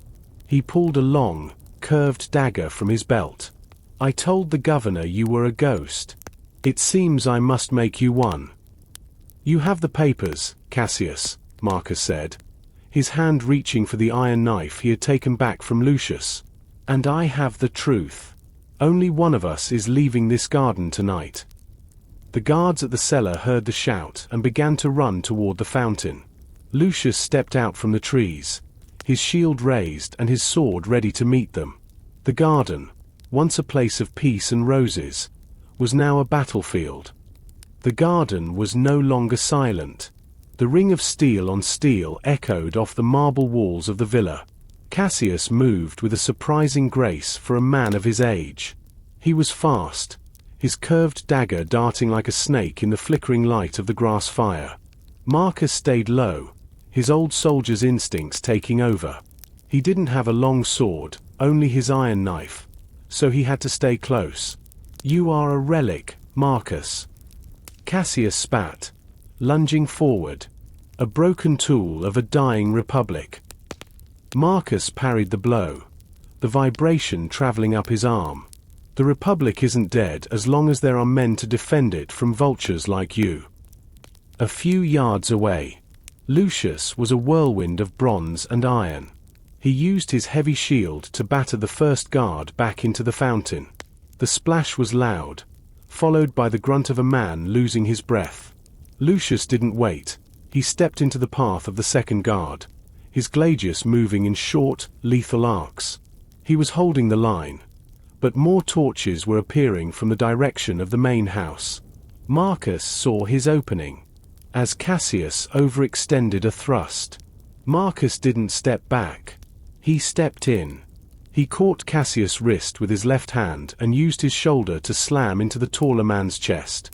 They hit the ground hard near the edge of the stone fountain. The iron box skittered across the wet grass.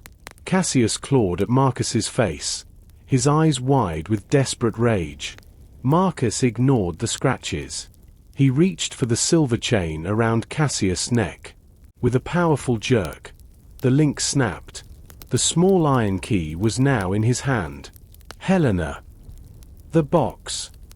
Marcus shouted. Helena didn't hesitate. She ran through the smoke of the burning grass and grabbed the iron strongbox. She clutched it to her chest as if it were her own child. "Kill them! Kill them all!" Cassius screamed to his guards, struggling to get up. "We have to go, Marcus!" Lucius yelled, his voice strained. He had a cut on his forehead, and blood was running down his cheek. "There are too many coming from the villa." Marcus stood up, breathing hard. He looked at Cassius, who was searching the grass for his dagger. Then he looked at Helena. "Go to the Temple of Vesta," Marcus told her. "The priestess will hide you. Lucius and I will lead them away." "But the gold," she started. "The gold is evidence, but these papers are your husband's life," Marcus said. "Go." Helena vanished into the dark trees at the edge of the property. Marcus turned to Lucius. They were trapped between the burning garden and a dozen approaching guards. Marcus reached into his tunic and felt the governor's ring and the gold coin. He looked at the high garden wall. "Over the wall, Lucius." "To the river." They ran. Behind them, the governor's sister was safe for now, but the hunt for the investigator had just become a war. The sun began to crest over the hills of Rome, painting the marble temples in shades of deep orange and gold. But Marcus and Lucius had no time to admire the view. They scrambled over the garden wall, the rough stones scraping their palms, and dropped into the narrow street below. The sound of shouting guards and barking dogs followed them. "The Forum," Marcus gasped, his chest heaving. "We have to get to the Curia Julia, the Senate House. Valerius will be there for the morning session. It's the only place we can present the evidence publicly." They ran with the desperate speed of men who knew the dawn brought either justice or execution. As they turned onto the Via Sacra, the main road of the city, they saw that the governor had already made his move. The Blue Guard was everywhere. They weren't just patrolling. They were blocking the entrances to the public squares. They stood in rigid lines, their blue tunics a stark contrast to the white marble of the temples. "They're locking down the heart of the city," Lucius observed, his hand tightening on his blood-stained sword. "If we try to walk through the front, they'll cut us down before we can say a word." Marcus looked at the massive stone archways. He knew every secret corner of this city. "The saws, Lucius. The Cloaca Maxima. There's a maintenance grate near the Temple of Saturn. It comes out right behind the Senate Speaker's platform." It was a grueling trek. They descended into the dark, foul-smelling tunnels that carried the city's waste. The water was knee-deep and freezing cold, but it was the only path left. Marcus held the governor's ring and the gold coin inside his tunic as if they were holy relics. They were the only things that could stop a civil war. After what felt like hours, they reached a rusted iron grate. Above them, they could hear the muffled sound of many voices. The senators were gathering. Marcus climbed the iron ladder, his muscles screaming with fatigue. He pushed against the grate with his shoulder. It groaned and shifted, revealing a thin sliver of light from the floor of the Curia. Inside, the atmosphere was electric with tension. Senator Valerius was standing at the center, his face pale as he addressed a room full of worried men. "And I tell you," Valerius's voice rang out, "the governor's guards are at the doors. He claims he is protecting us from a threat, but he is holding us prisoner in our own house. The threat is already inside. a voice boomed from the back. It was the governor. He walked into the hall, dressed in a toga of the finest purple silk, flanked by 4 armed guards. Valerus talks of justice, yet his own investigator has disappeared with stolen goods. I am here to restore order. Marcus threw the grate open and pulled himself up onto the marble floor, followed by a mud-covered Lucius. The senators gasped, drawing back in shock. I am the investigator, Marcus shouted, his voice echoing off the high ceiling. And I have the evidence of the only thief in Rome. The curia fell into a deathly silence. Every eye, from the youngest senator to the eldest, was fixed on the 2 men who had just climbed out of the floor. Marcus stood tall, his mud-stained tunic dripping onto the polished marble. Beside him, Lucius held his sword low but ready, his eyes scanning the governor's guards. The governor laughed, though the sound was tight and thin. You bring a beggar and a common thug into this sacred hall, Valerus. This is your grand evidence. They smell of the sores, not the truth. The sores are where you hide your secrets, my lord, Marcus said, stepping forward. He ignored the guards who shifted their spears toward his chest. He reached into his pouch and pulled out the gold coin. He held it high, catching the morning light that streamed through the high windows. Look at this. Marcus shouted to the rows of seated senators. This was found in the warehouse by the river. It is gold stolen from our temples and our treasury. But look at the face stamped upon it. It is not the emperor. It is the man who stands before you. A collective gasp swept through the room. Senators stood up, leaning forward to see. Valerus took the coin from Marcus's hand and held it up for the others. Treason, Valerus whispered, loud enough for everyone to hear. To strike your own coin is to declare yourself emperor. This is a declaration of war against Rome itself. The governor's face turned a sickly shade of grey. It is a forgery. A plant. Valerus paid this man to create it. And did I pay for this as well? Marcus asked, pulling the governor's signet ring from his tunic. He threw it onto the floor. It skittered across the marble and stopped at the feet of the lead senator. This was found with the gold. It was used to seal the crates of stolen statues. Only one man has the key to this ring. The governor looked at his own hand, then at the ring on the floor. He realized the trap had closed. His eyes darted to his guards. Kill them. He roared. Kill the investigator. Secure the doors. The blue guard moved, their bronze armor clattering. But the senators were no longer afraid. No! Shouted a voice from the entrance. The heavy bronze doors of the curia swung open. Helena stood there, no longer in her veil, but in the proud stola of a Roman matron.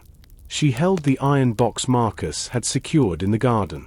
Beside her stood the captain of the city watch, a man known for his ironclad loyalty to the emperor. The governor's guards have been disarmed at the gates, the captain announced, his voice booming. And I have seen the papers in this box. They prove the governor has framed a general of the empire and stolen the grain of the people.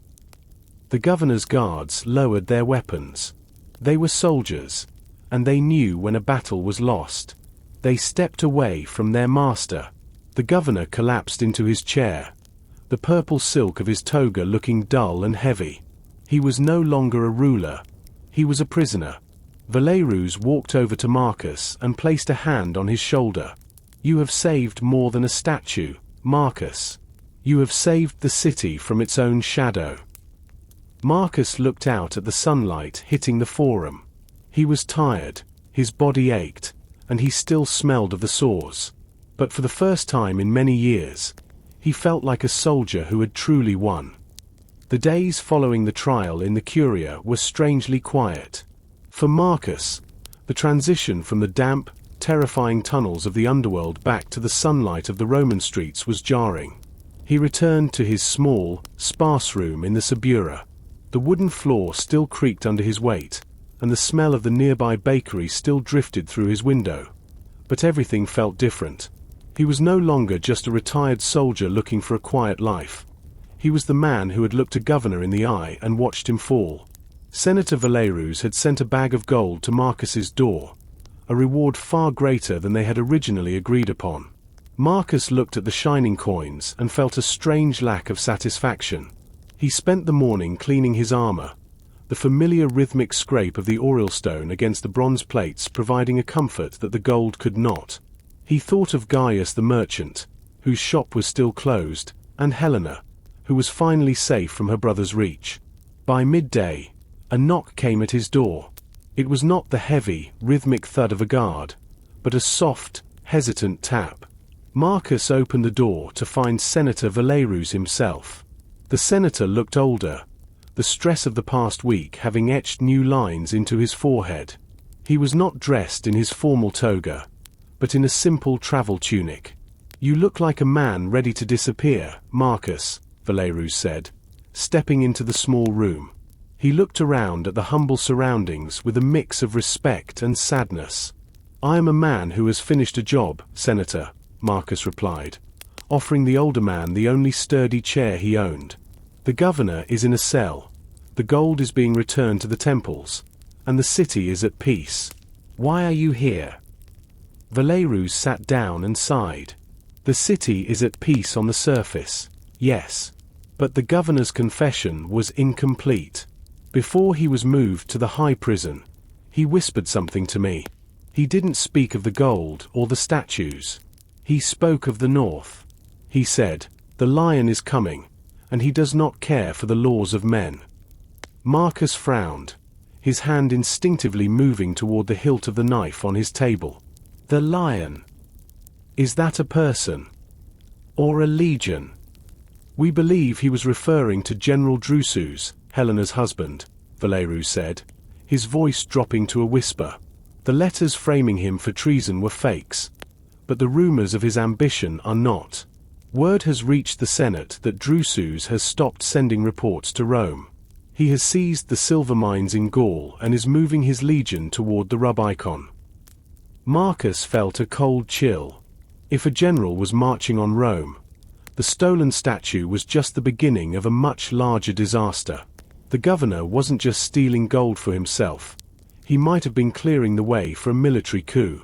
"I am a retired soldier, Valerus," Marcus said. "I cannot stop a legion." "No," Valerus agreed. "But you can find the person who is funding them from inside the city. The governor was the hand. But we still haven't found the head of this beast. I need you to stay in the hunt, Marcus. Not for a statue, but for the soul of the Republic." The news of General Drusus changed everything. Marcus spent the next 3 days in the company of Julia at the Great Library. While the city celebrated the downfall of the thief governor, Marcus and the archivist were surrounded by maps of the northern borders and records of military payrolls. "Drusus was always a man of iron," Julia said, her fingers tracing the path of the Via Flaminia, the road that led from the north directly into the heart of Rome. "He won great victories in the forests of Germania, but the soldiers there are loyal to him, not to the emperor. They call themselves the Iron Tenth. If they march, they won't stop for anything." Marcus looked at the maps. He knew that terrain. He had fought there as a young man, in the mud and the snow. If he moves now, he will reach the city gates within 2 weeks. Why would he risk everything? His wife was being held as a pawn, his reputation was being destroyed. Perhaps he thinks Rome has betrayed him. Or perhaps he was part of the plan from the beginning, Julia countered. She pulled a new scroll from a hidden compartment in her desk. "Look at this, Marcus. This is a ledger of grain shipments. Large amounts of food are being diverted from the public granaries to a series of private estates along the northern road. Someone is feeding an army that isn't supposed to be there." Marcus realized the gravity of the situation. The stolen gold was the money, and the diverted grain was the food. The governor's arrest had stopped the flow of wealth, but the momentum of the army was already building. If Drusus believed he was a wanted man, he would strike before the Senate could send a message of peace. "I need to talk to Helena," Marcus said. "She knows her husband better than anyone. If he is a traitor, she will know. If he is being manipulated, she is the only one who can stop him." Marcus traveled to Helena's villa under the cover of early evening. The gardens where they had fought Cassius were now clean, the scorched grass replaced with fresh sod. Helena was standing by the fountain, the same place they had shared their secret conversation. When she saw Marcus, she did not look relieved. She looked terrified. "He is coming, isn't he?" she asked before Marcus could speak. "The Senate thinks so," Marcus said. "They think he is marching to claim the city." "Helena, I need the truth. Is Drusus a man of Rome, or a man of himself?" Helena looked down at the water. "He is a man of his word. But his word was given to a shadow. He once told me that if Rome ever fell into the hands of corrupt men, it would be his duty to purify it with fire. He doesn't see himself as a rebel.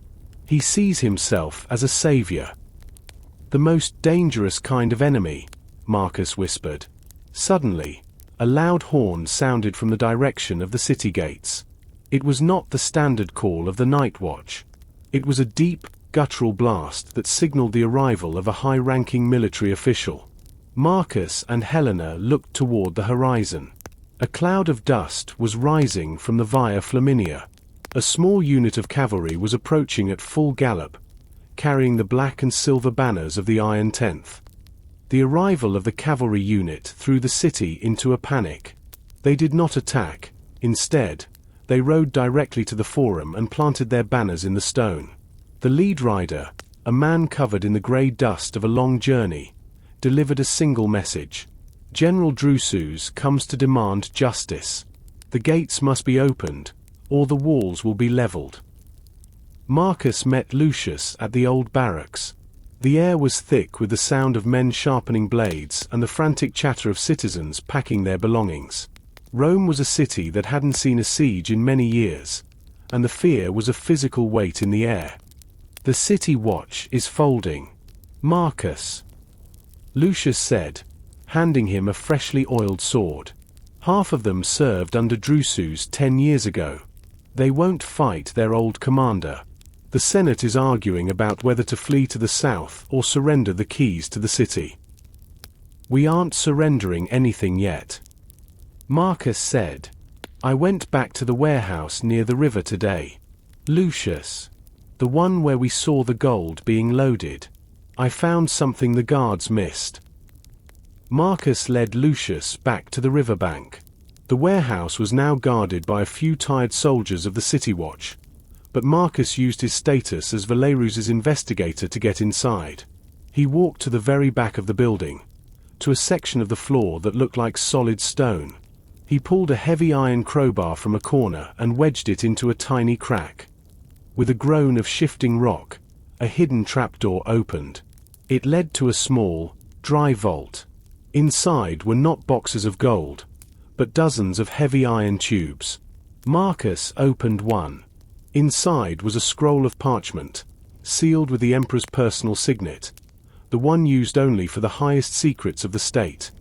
"These are the tabulae secretorum," Marcus whispered, his voice trembling. "These are the private records of every senator's debts, every illegal deal, and every secret marriage. This wasn't just about gold. Lucius, the governor wasn't just stealing money. He was stealing information. He was collecting the chains he would use to bind every powerful man in Rome. So if Drusus takes the city," Lucius realized, "he won't just have the army. He'll have the secrets to destroy anyone who disagrees with him. He'll be a god in a toga." Marcus looked at the scrolls. There were hundreds of them. This is why the governor was so calm in the Curia. He knew that as long as these existed, someone would come to save him. Someone who didn't want their secrets revealed. Suddenly, the sound of the warehouse door being kicked open echoed through the building. A group of men in dark, unmarked leather armor entered. They didn't look like guards, and they didn't look like soldiers. They looked like professional assassins, the kind that worked for the highest bidder. "The vault!" one of them shouted. "Kill them and burn the scrolls. No one leaves with the secrets." Marcus drew his sword, the cold steel reflecting the light of his small lamp. "Lucius, get the scrolls out of here. I'll hold the door. Rome's secrets are about to be its downfall, and I'm the only one standing in the way." The warehouse was a cavern of shadows, lit only by the flickering orange glow of the single oil lamp Marcus had brought into the vault.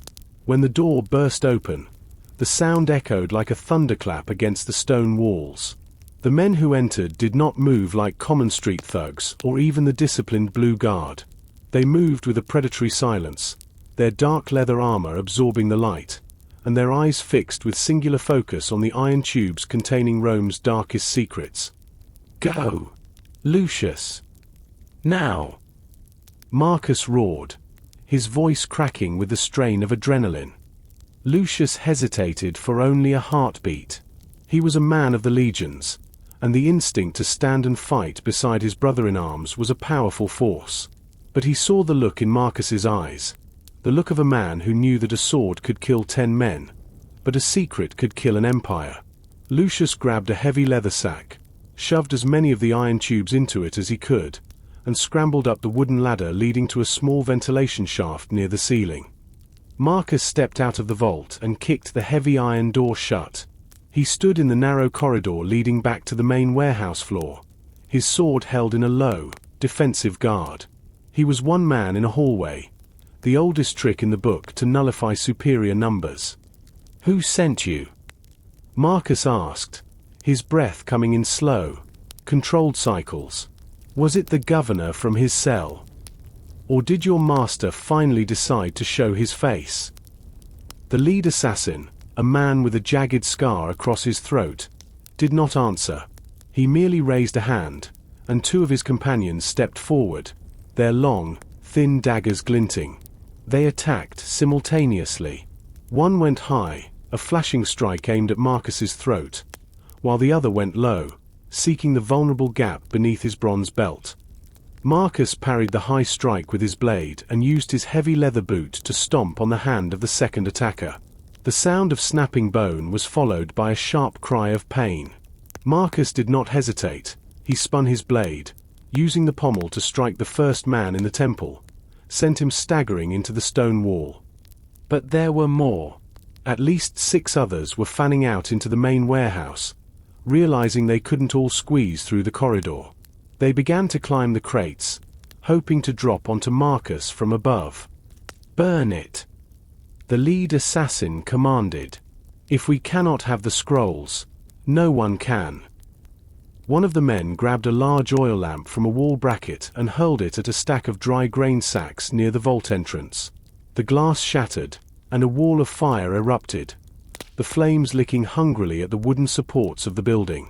Smoke began to fill the room, thick and black, stinging Marcus's eyes and burning his throat. Marcus fought with the desperation of a cornered wolf. He lunged through the heat, his sword finding the gap in an assassin's armor, but he felt a sharp sting in his side as a dagger found its mark. The wound was shallow, but the blood was hot against his skin. He retreated toward the back of the warehouse, his mind racing. If he stayed, he would burn. If he left, he might lead them straight to Lucius. He saw a stack of heavy wine amphorae near the side door.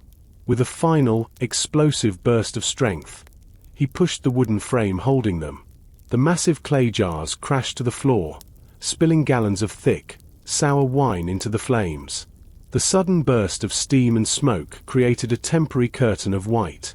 Using the distraction, Marcus dived through the small side door and into the freezing water of the Tiber, the current sweeping him away just as the roof of the warehouse began to collapse in a shower of sparks. While Marcus struggled against the cold pull of the river, Lucius was a shadow moving through the rooftops of the Subura. The weight of the leather sack on his back was immense, not because of the iron tubes, but because of what they represented. He could hear the city changing beneath him. The usual night sounds of laughter and music were gone, replaced by the rhythmic clanking of armor and the distant, haunting sound of the Iron Tent's war horns. He reached Julia's apartment near the library just as the first grey light of dawn began to touch the sky. He didn't use the door. He climbed the trellis to the second-story balcony and tapped a rhythmic code against the shutter. Julia opened it immediately, her face pale and her eyes red from a night of searching through old records. "Marcus," she whispered, her voice trembling. "He stayed behind," Lucius said, his voice grim. He stepped inside and slumped against the wall, dropping the heavy sack onto her wooden table. "The warehouse is gone. Assassins. He told me to bring these to you." Julia didn't waste time with tears. She was an archivist of the Republic, and she understood that the living were served by the truths of the dead. She pulled out the first iron tube, broke the wax seal, and unrolled the parchment. Her eyes moved quickly over the elegant Latin script. "By the gods," she breathed, her hand going to her mouth. "What is it?" Lucius asked, leaning over the table. "This isn't just blackmail, Lucius. It's a map," Julia said. She pulled out another scroll, then another. "These aren't just secrets. They are receipts. Look at the names. The governor wasn't the leader of this conspiracy. He was the banker. The money for the Iron Tenth isn't coming from the stolen gold. It's coming from the Emperor's own treasury." Lucius frowned. "The Emperor is paying a general to march on his own city. That makes no sense." "It makes sense if the Emperor isn't the one signing the orders," Julia countered. She pointed to a small, intricate mark at the bottom of the ledger. It wasn't the Emperor's signet, but a subtle variation of it, a mark used by the Prepositus Sacri Cubiculi, the Grand Chamberlain. The man who stands closest to the Emperor is the one feeding the lion. He wants the Senate destroyed, and he's using Drusus as the hammer to do it. Lucius looked at the pile of scrolls. "If we show these to the Senate, they'll have to act. They can arrest the Chamberlain before Drusus even reaches the walls." "The Senate is already under guard," Julia said, looking out the window toward the Forum. "The Blue Guard has surrounded the Curia. No one goes in or out without the Chamberlain's permission. We can't get the truth to them. Then we take it to the source," Lucius said, his hand moving to the hilt of his sword. "We find Marcus, if he's still alive, and we get these scrolls to General Drusus. If the general realizes he's being used as a pawn by a court eunuch, he might turn his legion around." "It's a long road to the north," Julia warned, "and the Chamberlain's assassins will be watching every gate." "Then we won't use the gates," Lucius said. "We'll use the river." Marcus pulled himself onto the muddy banks of the Tiber, several miles downstream from the city center. His side was throbbing, and his tunic was a soaked, heavy mess. He coughed, spitting out river water, and looked back toward Rome. The smoke from the warehouse was a thin black finger against the morning sky. He was alive, but he was alone, and he was a hunted man. He began to walk toward a small cluster of fishing huts he knew were located near the Emporium docks. He needed a place to hide, to bind his wound, and to think. But as he approached the first hut, he saw something that stopped him cold. A horse, draped in the black and silver silk of the Iron Tenth, was tied to a nearby post. Marcus drew his knife, his movements slow and painful. He crept toward the hut, his back to the wooden slats. "You can put the knife away, Investigator," a voice called out from inside. It was a woman's voice, deep and resonant. "If I wanted you dead, my archer would have taken you from the riverbank." Marcus entered the hut. Sitting on a simple wooden crate was Helena. She was no longer wearing the elegant dresses of a senator's sister. She was dressed in the leather riding gear of a messenger, a short sword strapped to her hip. Helena? Marcus asked, leaning against the doorframe for support. How did you find me? I know my brother's secrets almost as well as you do, she said, standing up and handing him a flask of warm wine. I knew about the river vault. I saw the fire and guessed you would take to the water. Lucius has the scrolls, Marcus said, taking a long drink of the wine. It burned in a good way, sending warmth back into his chilled limbs. They prove the Chamberlain is the one pulling the strings. He's the one who framed your husband. Helena's expression was hard. I know. But there is something you don't know, Marcus. Something the scrolls might not have told you. The Chamberlain doesn't just have the money. He has my son. Marcus froze. He has Drusus's heir.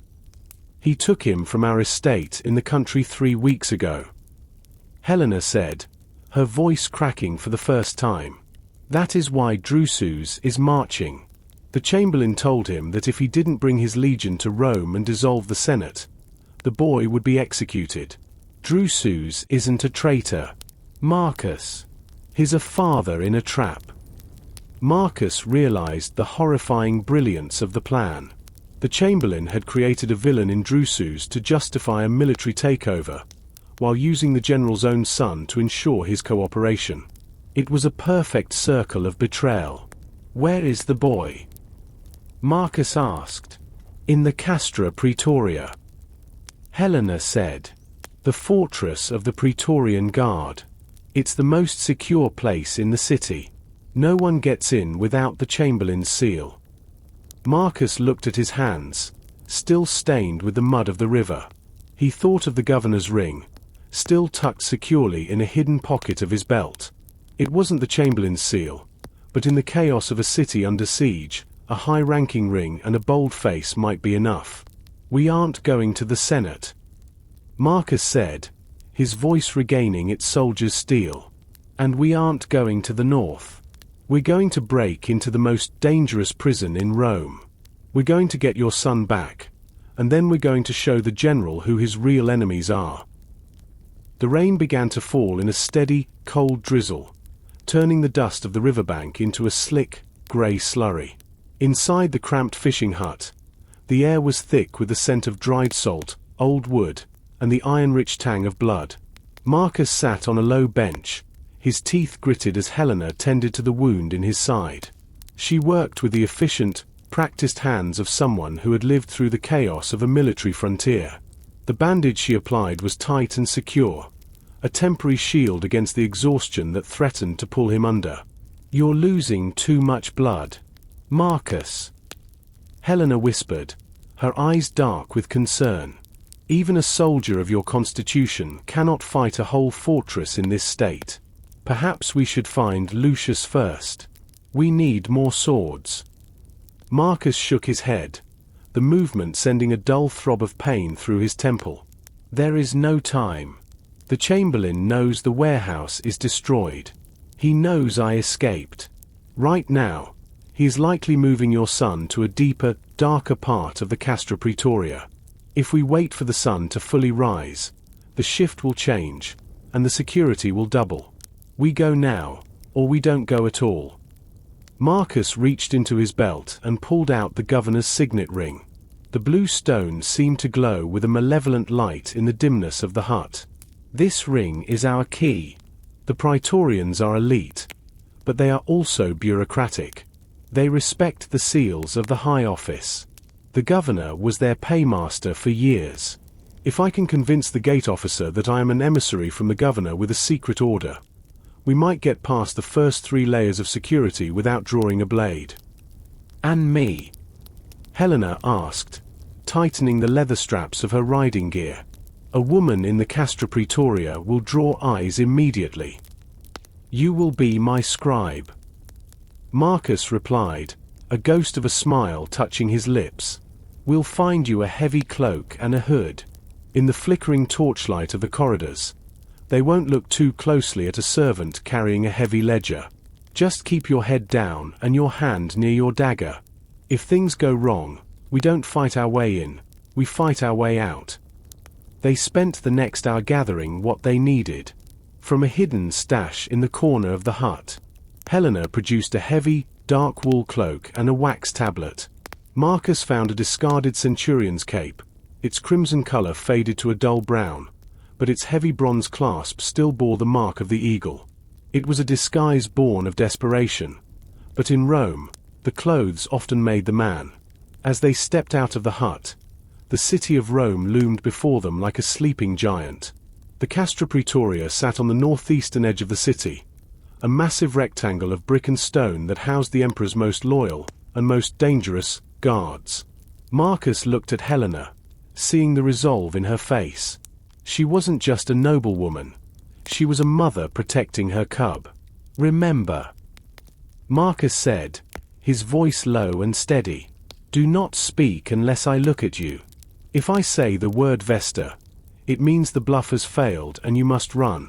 Do you understand?" Helena nodded, her hand gripping the wax tablet so hard her knuckles turned white. "I understand. Let's bring my son home." The walk to the Castra Praetoria was a gauntlet of nerves. Every clatter of a cart and every bark of a distant dog made Marcus's hand twitch toward his sword. The streets were eerily empty. The fear of General Drusus's approaching legion had driven the common citizens behind locked doors. Only the Blue Guard and the occasional patrol of the City Watch moved through the shadows, their torches like angry orange eyes in the gloom. When they reached the massive outer walls of the fortress, the sheer scale of the fortification felt suffocating. The walls were 12 feet thick, topped with jagged crenellations where sentries paced with long spears. Marcus took a deep breath, smoothing his tattered cloak and adjusting the governor's ring so it was visible on his finger. He began to limp slightly, partly from his wound, and partly to appear like a man who had been traveling in great haste. "Halt!" A voice boomed from the gatehouse. A Praetorian decurion stepped forward, his polished breastplate reflecting the torchlight. Two other guards leveled their spears at Marcus's chest. "The Castra is closed to all civilian traffic by order of the Grand Chamberlain. Turn back or be detained." Marcus didn't flinch. He stepped into the light, raising his hand so the blue stone of the ring caught the guard's eye. "I am no civilian, soldier. I am the special investigator for the governor's office. I have an urgent directive regarding the high-value prisoner held in the northern cell block. The governor requires a signature from the boy to finalize the legal transfer of the northern estates." The decurion frowned, looking from the ring to Marcus's weary, mud-stained face. "The governor is in the Senate prison. Why would he be sending messengers now?" "Because the Senate is a nest of vipers." Marcus spat, injecting a tone of disgusted authority into his voice. "The governor knows which way the wind is blowing. General Drusus is at the gates. Do you want to be the officer who stood in the way of a peaceful resolution when the Iron Tenth arrives? Or do you want to do your duty and let us pass?" The guard hesitated. The mention of Drusus was the catalyst Marcus had hoped for. The Praetorians were loyal to the emperor, but they were also pragmatists. They knew that if a legion sacked the city, the men at the gates would be the first to die. "And the scribe?" the guard asked, gesturing toward the hooded figure of Helena. "He has the tablets and the seal." Marcus said dismissively, "He's a mute. Saves me from having to listen to his chatter on the road.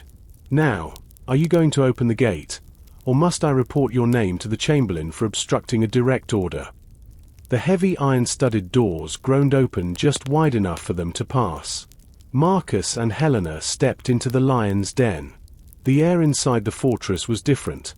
It smelled of oil, sharpened steel, and the oppressive silence of absolute discipline. They were inside, but the hardest part was yet to come. They had to navigate the labyrinthine corridors to find the boy before the Chamberlain's personal guard realized they had been tricked. Inside the Castra Praetoria, the corridors were long, narrow, and lit by oil lamps set into wall niches. The sound of their footsteps echoed against the stone, a rhythmic tapping that felt too loud in the stillness. Marcus led the way, his hand resting casually on the hilt of his sword, his eyes scanning every doorway and intersection. He knew the layout of military fortresses from his years of service. The high-value prisoners were always kept in the center, away from the outer walls and close to the officers' quarters. Left at the next junction. Marcus whispered to Helena. The northern cell block is guarded by a separate detail. We need to find the jailer's room.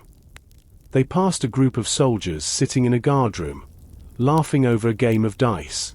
Marcus didn't slow down, keeping his gaze fixed forward as if he had every right to be there. One of the soldiers looked up, but seeing the crimson cloak and the confident stride, he returned to his game. The bluff was holding, but Marcus could feel the sweat trickling down his back. As they reached the heavy oak door of the northern block, the air grew colder. This part of the fortress was carved into the natural rock of the hill, and the walls were damp. 2 guards stood at the door, their armor unblemished. These were not the common gate guards. These were the Chamberlain's handpicked men. Orders. The first guard asked, his voice a low growl. Marcus didn't speak this time. He simply held up the ring. The guard looked at it, then at Marcus. The Chamberlain didn't say anything about the governor's man coming tonight. He said no one enters except the physician. The physician was for the boy's health. Marcus lied smoothly. I am here for the boy's soul. The governor needs the boy to sign the abdication of his father's lands.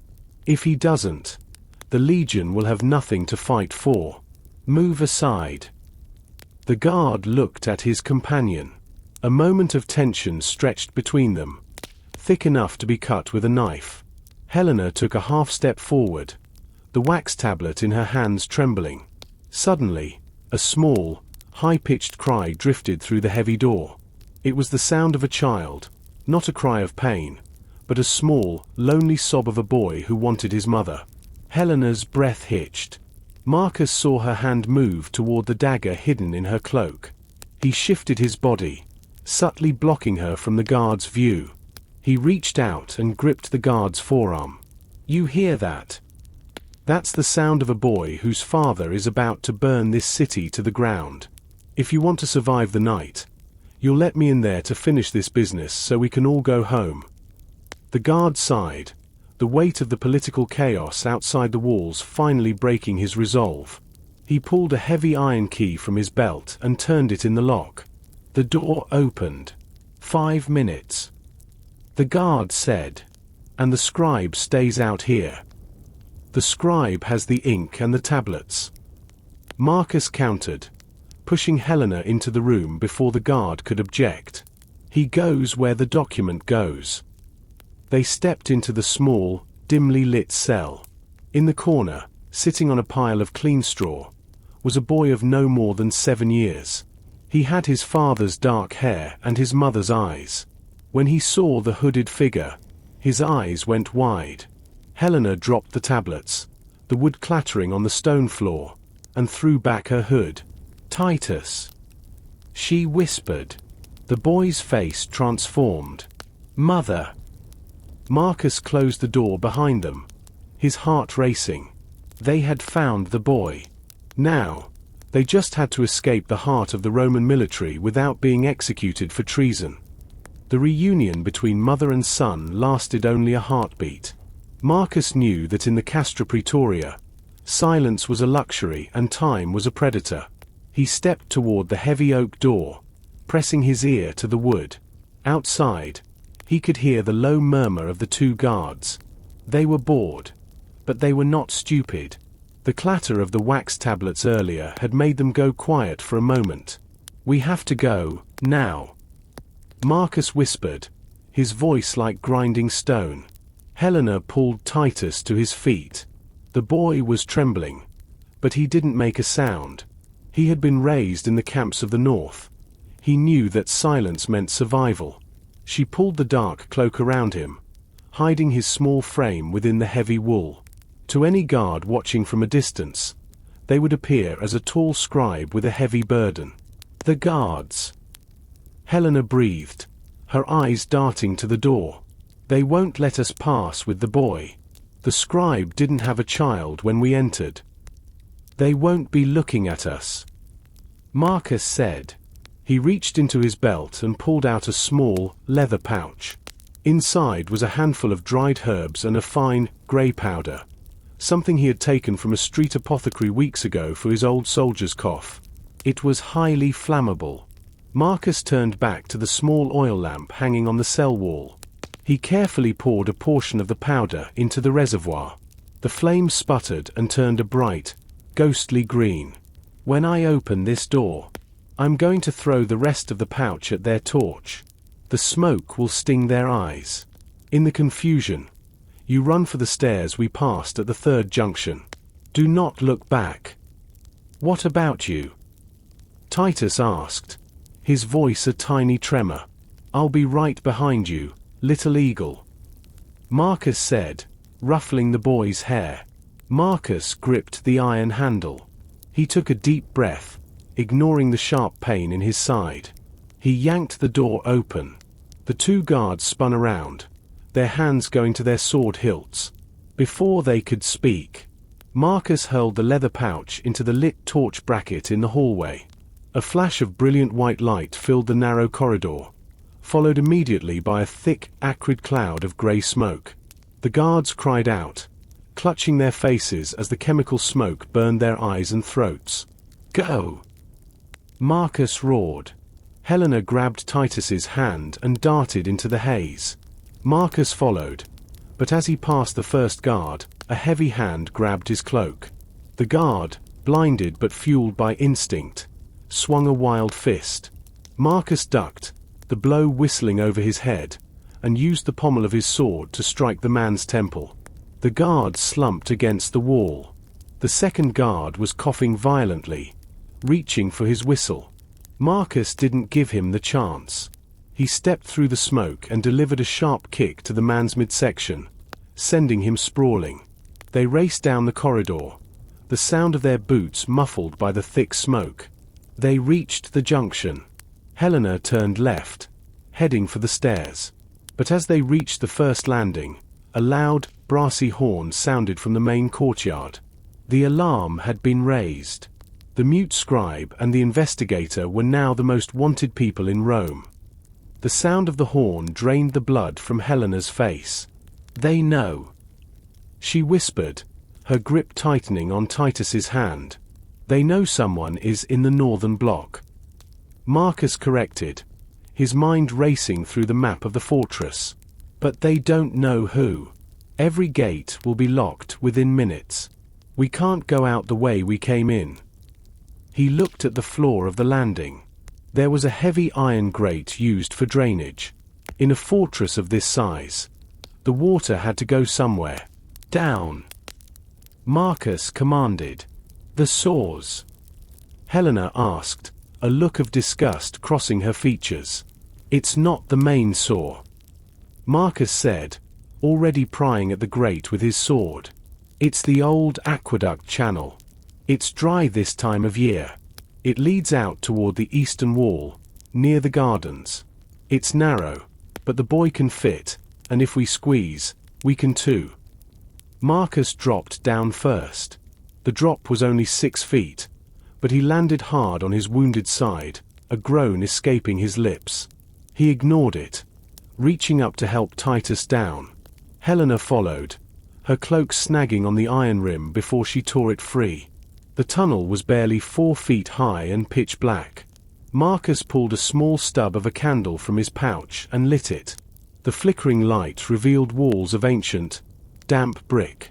The air was cold and smelled of wet stone and old earth. "Keep your heads low," Marcus whispered. "The sound of our voices will carry up through the vents." They began to move through the darkness.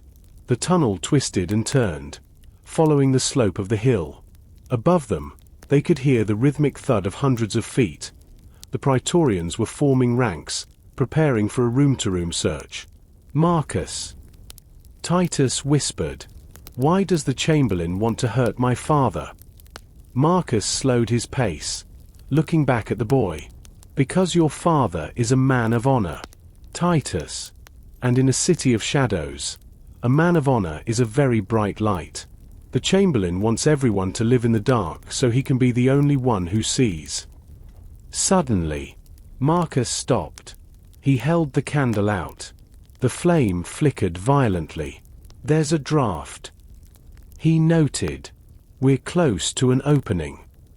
They reached a heavy iron mesh blocked by years of debris. Beyond it, Marcus could see the grey morning light and the tops of cypress trees. They were at the edge of the fortress, near the civilian gardens that bordered the military zone. Marcus used the weight of his shoulder to bash against the mesh. It was old and weakened by the damp. On the third strike, the rivets snapped, and the mesh fell outward into a patch of thick ivy. They tumbled out into the fresh air. They were outside the walls, but they were not safe. The sun was fully up now, and the search parties would be pouring out of the gates at any moment. Rome at sunrise was usually a place of beauty, but today it felt like a city under a shroud. As Marcus, Helena, and Titus moved through the outskirts of the Castra Praetoria, they saw the first signs of total chaos. People were dragging carts filled with furniture toward the southern gates. Shopkeepers were boarding up their windows with thick planks of oak. The Iron Tenth has been spotted at the Milvian Bridge. A man shouted as he ran past them, his face pale with terror. The general is not waiting for an answer. He's coming to burn the Senate. Marcus pulled his cloak tight, shielding Titus from view. We need to get to Julia's, he said to Helena. Lucius will be there with the scrolls. If we have the boy and the evidence, we can meet the general at the bridge before he enters the city. The bridge is miles away, Helena said, her eyes scanning the street for horses. And the Chamberlain's men will be watching the main roads. Then we take the back ways, Marcus said. Through the Subura. The crowds are so thick there that the guards won't be able to move. They entered the Subura district, the heart of Rome's poor. The streets here were so narrow that the eaves of the tall wooden apartment buildings, the insulae, almost touched. The air was thick with the smell of charcoal, cheap wine, and the frantic energy of 1,000 people trying to decide whether to stay or flee. As they pushed through a crowded market square, Marcus saw a familiar face. Standing near a fountain was a man in a simple grey tunic, his eyes darting through the crowd. It was one of the governor's personal spies, a man Marcus had seen in the palace. The spy spotted them. His eyes went wide, and he reached for a whistle at his belt. Marcus didn't hesitate. He grabbed a heavy clay pot from a nearby merchant stall and hurled it. The pot shattered against the spy's head, sending him sprawling into a pile of cabbages. Run, Marcus urged. They ducked into a narrow alleyway, weaving through lines of drying laundry. They reached the back entrance of Julia's apartment building. Marcus led them up the winding stone stairs to the third floor. He knocked the code, 3 slow, 2 fast. The door opened an inch. Lucius's scarred face appeared, his sword drawn. When he saw Marcus and the boy, his jaw dropped. By the gods, Lucius breathed, pulling them inside and locking the door. You actually did it. Julia was there, too, her table covered in the iron tubes of the scrolls. She ran to Titus, offering the boy a piece of honey cake. He's safe, she whispered, looking at Helena. The boy is safe. For now, Marcus said, collapsing into a chair. His side was bleeding again, a dark stain spreading across his tunic. But the general is at the bridge. If we don't get to him in the next hour, Rome becomes a battlefield. The air in Julia's small apartment was thick with the smell of old parchment and the copper tang of Marcus's blood. While Helena held Titus close, whispered reassurances into the boy's ear. Marcus leaned heavily against the table where the iron tubes lay scattered. His face was the color of weathered bone, but his eyes remained sharp, fixed on the map of the city's northern outskirts. These scrolls are a map of a ghost empire. Julia said, her voice trembling as she unrolled a particularly thick parchment. "It isn't just the Chamberlain. He has a network of collectors in every major city. They've been diverting taxes for years. If General Drusus takes Rome today, he won't be a savior, he'll be the puppet king of a bankrupt ruin. He won't take the city," Marcus said, his voice a low rasp. He looked at Lucius. "How many men can we gather from the old barracks? Men we can trust?" Lucius shook his head grimly. "Most are hiding or have joined the city watch to protect their own families. I might find 10, maybe 12 veterans, but they aren't enough to fight through the Blue Guard at the Porta Flaminia. The Chamberlain has stationed his best archers on the gate towers. We don't need to fight a war," Marcus replied. "We only need to get Titus and the scrolls to the bridge. Once the general sees his son and the Chamberlain's seal on these ledgers, the Iron Tenth will turn their spears toward the real traitors." Marcus pointed to the map. "The Porta Flaminia is a suicide mission, but there is a smaller service gate near the Pincian Hill, used by the gardeners of the great estates. It's narrow and poorly guarded because it's too small for an army to pass through.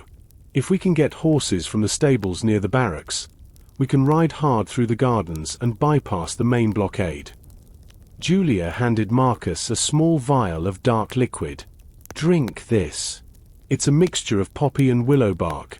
It won't heal you, but it will keep the pain from clouding your eyes for the next few hours." Marcus swallowed the bitter tonic, feeling a slow warmth spread through his chest. He looked at Titus. The boy was staring at his father's signet ring, which Marcus still wore. "Titus, do you remember what your father told you about the eagle?" The boy nodded. "The eagle never looks back at the sun. It only looks at the target." "Good," Marcus said, standing up with a grunt of effort. "We are the eagles today. Lucius, get the horses. Julia, stay here and burn any scrolls we can't carry. We leave in 10 minutes." As they prepared to descend, Marcus felt the weight of history pressing down on him. He was a man who had spent his life following orders, but today he was the one giving them. He wasn't fighting for a senator's statue anymore. He was fighting for the very idea of Rome. The dash through the northern district was a blur of speed and shadow. They had managed to secure 4 sturdy horses, veteran mounts that didn't flinch at the sound of the distant war horns. Lucius led the way, his sword drawn, while Helena rode with Titus behind her, her arms locked around the boy. Marcus brought up the rear, his teeth gritted against the jolting pain in his side. They avoided the main boulevards, sticking to the winding paths of the Pincian Hill. This was the land of the ultra-wealthy, where the villas were surrounded by sprawling gardens and high stone walls. The air here was sweet with the scent of blooming almond trees, a cruel contrast to the smoke rising from the burning warehouses near the river. "The gate is just ahead," Lucius shouted over the thunder of hooves. As they rounded a bend in the path, the small stone archway of the gardener's gate came into view. But it was not unguarded. Standing in front of the gate were 6 riders in the distinctive blue cloaks of the governor's personal guard. In the center was the man Marcus had seen in the warehouse, the assassin with the scarred throat. "The Chamberlain sends his regards, Investigator," the assassin cried, drawing a long, curved blade. "He knew you couldn't resist the shortest path." "Don't stop," Marcus roared to the others. "Lucius, get them through. I'll handle the scarred one." Lucius lowered his shoulder and slammed his horse into the first guard, the impact sending both man and mount tumbling into a decorative hedge. Helena and Titus ducked low, their horse leaping over a fallen marble statue as they raced for the gate. Marcus pulled his horse's reins, spinning the animal in a tight circle to face the lead assassin. The 2 men circled each other in the center of the path, the only sound the heavy breathing of the horses and the distant, rhythmic drumming of the Iron Tenth. "You're a dead man walking, Marcus," the assassin hissed. Even if you kill me, the general will level this city. The fire has already started. Then I'll die in the smoke." Marcus replied. He spurred his horse forward. The assassin swung his blade, a whistling strike aimed at Marcus's head. Marcus ducked, the steel passing so close he felt the wind of it. Instead of striking back with his sword, Marcus reached into his tunic and pulled out a heavy iron tube, the one containing the Chamberlain's secret payroll. He swung the tube like a club, the heavy metal catching the assassin in the jaw with a crack. The man flew from his saddle, hitting the stone path. The remaining guards, seeing their leader fallen and the others already through the gate, hesitated. Marcus didn't give them a second chance. He kicked his horse into a gallop, passing under the stone archway just as the first arrows from the main wall began to rain down. He was out of the city. Before him lay the open road to the Milvian Bridge, and the vast, terrifying ranks of a Roman legion. The Milvian Bridge stood as a magnificent stone sentinel over the Tiber, its arches reflected in the muddy, churning water. On the far side of the river, the sight was enough to stop a man's heart. Thousands of men in polished larica segmentata stood in perfect, silent ranks. The sunlight glinted off the tips of their pylons, creating a sea of silver. Above them, the black and silver banners of the Iron Tenth snapped in the wind. Marcus, Helena, and Lucius pulled their horses to a halt at the foot of the bridge. The legionaries had already formed a triplex aces, a triple line of battle. At the center of the bridge stood a group of officers on horseback. One man sat slightly ahead of the rest, his armor plated in silver, his helmet topped with a towering crest of white feathers. "General Drusus, stay here," Marcus commanded Lucius. "If they move to fire, take the boy into the trees." Marcus and Helena rode forward slowly, their hands held high and empty. A centurion stepped forward, his sword drawn. "Halt! This is a military zone. No civilians pass the bridgehead. I am Marcus, investigator for the Senate." Marcus's voice carried across the water, fueled by the last of his strength. "I bring the son of General Drusus, and the proof of the Chamberlain's treason." The ranks of the legionaries stirred, a low murmur rippling through the men. The officer in the silver armor pushed his horse forward, his face a mask of iron. He looked at Helena, then his eyes moved to the small boy sitting behind her. "Titus." The general's voice was like rolling thunder, yet it cracked with a hidden emotion. "Father!" The boy cried out, slipping off the horse and running across the stone pavers. The centurions made no move to stop him.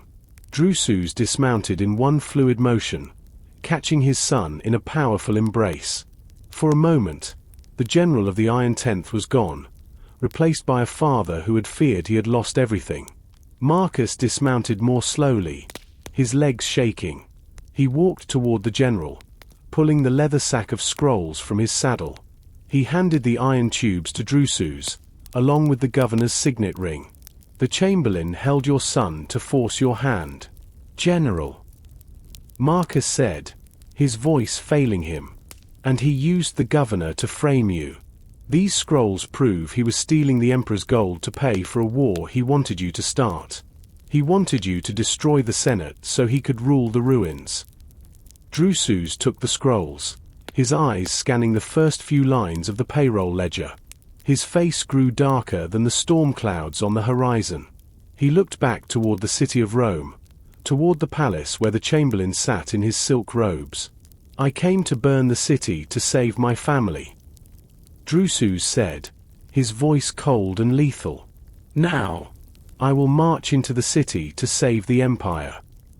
He looked at Marcus, seeing the blood on his tunic and the exhaustion in his eyes. He turned to his head surgeon. "Tend to this man. He has done more for Rome today than any man wearing a crown." Drusus climbed back onto his horse and drew his sword. The sound of 5,000 swords leaving their scabbards at once was like the scream of a god. "Iron Tenth. Change of plans." We march to the palace. For the Emperor. And for the truth. The sound of 5,000 men marching in unison is not merely a noise. It is a physical force that shakes the very foundations of the earth. As the Iron Tenth crossed the Milvian Bridge, the rhythmic strike of their iron-studded sandals, the caligae, on the ancient stones sounded like the beating heart of Rome itself.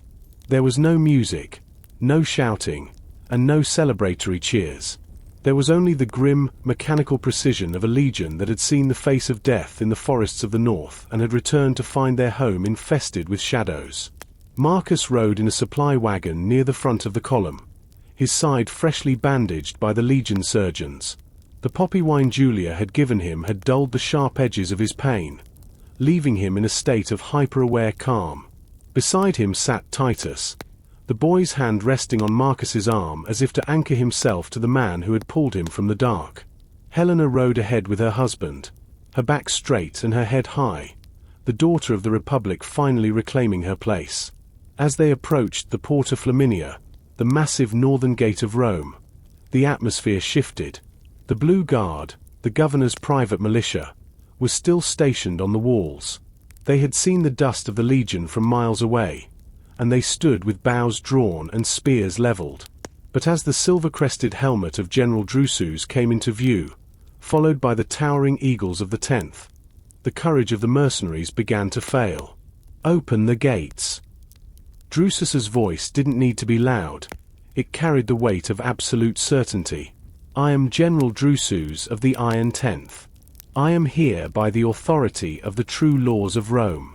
Any man who stands against me stands against the Emperor. Any man who opens the gate will be granted the Emperor's mercy." A long, agonizing minute of silence followed. Marcus watched the archers on the battlements. He saw them looking at each other, their hands trembling on their bowstrings. They were paid in stolen gold, but no amount of gold was worth facing the Iron Legion in open combat. Finally, the heavy iron bolt of the gate was thrown back. The massive oak doors groaned open, and the way into the city was clear. The Legion did not stop.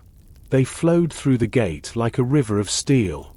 As they entered the city streets, the crowds that had been panicking hours before fell silent.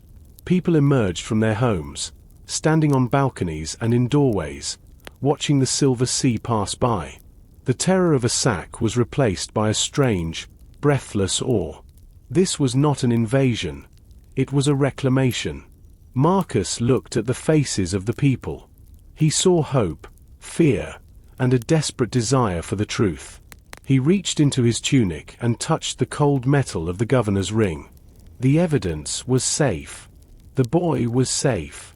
But the heart of the conspiracy, the Grand Chamberlain, was still entrenched in the palace, and the most dangerous hour was yet to come. A cornered beast is always the most lethal, and the Chamberlain had the entire wealth of Rome to use as his final shield. The Palatine Hill, the seat of imperial power, was a fortress within a city. As the sun began to dip toward the horizon, casting long, bloody shadows across the marble forums, the Iron Tenth surrounded the base of the hill. General Drusus halted the column at the foot of the great staircase. Above them, the palace of the Emperor glowed in the twilight, its white stone looking like a ghost in the fading light. The Praetorian Guard, the elite protectors of the palace, had formed a defensive line at the top of the stairs. Unlike the Blue Guard, these men were not mercenaries. They were the best soldiers in the world, and they were sworn to protect the palace at all costs. Their shields, the curved scuta, were locked together in a wall of bronze. "Marcus," Drusus said, beckoning the investigator forward, "you know the inner workings of this place. If we storm the stairs, the blood will flow into the Tiber. Is there another way to reach the Chamberlain before the fighting begins?" Marcus stepped down from the wagon, his legs feeling heavy but steady. He looked up at the palace. He remembered the maps Julia had shown him and the tunnels he had traversed under the city. "The Chamberlain's quarters are in the western wing," Marcus said. "There is a service lift used for bringing ice and wine from the cellars. It connects to the old aqueduct system we used to escape the Castra Praetoria. If a small group can get inside, we can open the main doors from the inside and end this without a massacre. Drusus nodded. Lucius, take 10 of our best scouts. Marcus will lead you. I will hold the front. If the doors don't open by the time the moon rises, I will take the hill by force. Marcus, Lucius, and the scouts moved through the shadows of the servants' quarters. They found the entrance to the wine cellars, a heavy wooden door tucked behind a row of cypress trees. Lucius used a crowbar to snap the lock, and they slipped into the cool, damp darkness of the palace's underbelly. As they moved through the stacks of wine jars, Marcus felt a strange sense of irony. This entire conspiracy had started with the theft of a statue and the greed of a governor, and now it was ending in the cellars of the very man who thought he owned the world. They reached the service lift, a large wooden platform operated by a system of pulleys. "Get on," Marcus whispered. They began the slow, silent ascent. As the platform rose, Marcus could hear the muffled sounds of the palace above, the frantic shouting of servants, the clatter of plates, and the cold, calm voice of the chamberlain giving his final orders. When the lift reached the top floor, Marcus drew his sword. The wooden door of the lift opened into the chamberlain's private study. The room was filled with the scent of expensive incense and old parchment. Standing at a large window, looking out over the flickering lights of the city, was a man in an ornate white toga. He didn't turn around when they entered. "You are late, investigator," the chamberlain said, his voice as smooth as silk. "I expected you at sunset." The Grand Chamberlain finally turned, his face a mask of calm that didn't match the chaos unfolding outside his windows. He was an older man, his skin as pale as the marble he lived amongst, his fingers adorned with rings that could have bought 1,000 lives. He looked at Marcus's blood-stained tunic and Lucius's bared sword with an air of mild boredom. "Do you think a few scrolls and a child will change the course of Rome?" the chamberlain asked, gesturing to the table where a single silver cup sat. "The people want order. They want bread. They don't care who signs the decrees as long as the grain arrives. I provided that order." "You provided a prison," Marcus countered, stepping forward. The scouts fanned out, securing the exits of the room. "You stole the gold of the gods and the honor of the legions to build a throne for yourself. The order you speak of is the silence of the grave." The chamberlain laughed, a dry, rattling sound. "And now, you bring a general to my door. Do you think Drusus will be any different? He is a man of the sword. Once he tastes the power I have held, he will not give it back to the Senate. You haven't saved the Republic, Marcus. You've just replaced a fox with a lion." "The lion follows the law," Marcus said, pulling the final scroll from his belt, the one containing the chamberlain's personal signature on the assassination orders. "This ends now. Order your guards to stand down, or the 10th will level this palace with you inside it." The chamberlain looked at the scroll, and for the first time, a flicker of fear crossed his eyes. He knew that the evidence in Marcus's hand was his death warrant. He reached for the silver cup on the table, but Lucius was faster, his sword tip resting against the man's throat. "No easy way out," Lucius growled. "You'll face the Senate you tried to destroy." Marcus walked to the balcony. Below, the Iron 10th stood ready, their torches creating a ring of fire around the hill. Marcus took a deep breath and shouted the signal. "The eagle has landed. Open the gates." The scouts rushed to the main doors of the palace, throwing back the massive bronze bolts. As the doors swung open, the Praetorian Guard, seeing their master captured and the general approaching, finally lowered their shields. The battle for Rome was over without a single arrow being fired in the palace halls. As the soldiers of the 10th poured into the palace to secure the building, Marcus sat on the edge of the chamberlain's desk. The adrenaline was fading, replaced by a crushing fatigue. Helena entered the room, running to the balcony to wave to her husband below. She turned to Marcus, her eyes shining with tears. "It's over," she whispered. "Not quite," Marcus said, looking at the Chamberlain being led away in chains. "There is still one thing missing. The reason this all began." 2 days had passed since the fall of the Chamberlain. The city was still under military law, but the markets were open, and the grain ships were finally arriving at the docks. General Drusus had refused the title of dictator, insisting instead that the Senate resume its duties. It was a gesture that had won him the hearts of the people, though Marcus knew the peace was fragile. Marcus, now dressed in a clean tunic provided by Senator Valerius, stood in the center of the Temple of Jupiter. Beside him were Julia and Lucius. The temple was quiet, the air thick with the smell of old stone and guttering candles. In the center of the room stood an empty pedestal, the place where the golden statue of the great eagle had once sat. "We found the fakes," Julia said, pointing to a pile of lead-filled statues in the corner of the courtyard. "But the real one, the one that started it all, it wasn't in the warehouse or the palace." Marcus walked around the empty pedestal. He looked at the floor, noticing a slight unevenness in the marble slabs near the base. He remembered the governor's words about the foundation of Rome. The governor was a man of tradition. Marcus noted. He didn't just want to steal the gold. He wanted to hide it where it could bless his new empire. He didn't ship the real eagle away. He kept it close. Marcus knelt and used his knife to pry at the edge of the marble slab. With Lucius's help, they lifted the heavy stone. Tucked into a velvet-lined compartment beneath the floor was the golden eagle. It wasn't as large as the fakes, but it shined with a pure, ancient light that the others lacked. "The soul of the city," Lucius whispered. They placed the statue back on its pedestal. As the afternoon sun hit the gold, the eagle seemed to come alive, its wings reflecting the light onto the temple walls. It was a small victory in a world of massive betrayals, but for Marcus, it was the most important one. It was the proof that the truth could be hidden, buried, and forgotten, but it could never be destroyed. Senator Valerius entered the temple, accompanied by a group of elders. He looked at the statue, then at Marcus. "The Senate has met. Marcus. They wish to grant you a permanent position as the prefect of the city watch. You would have the power to hunt any shadow in Rome."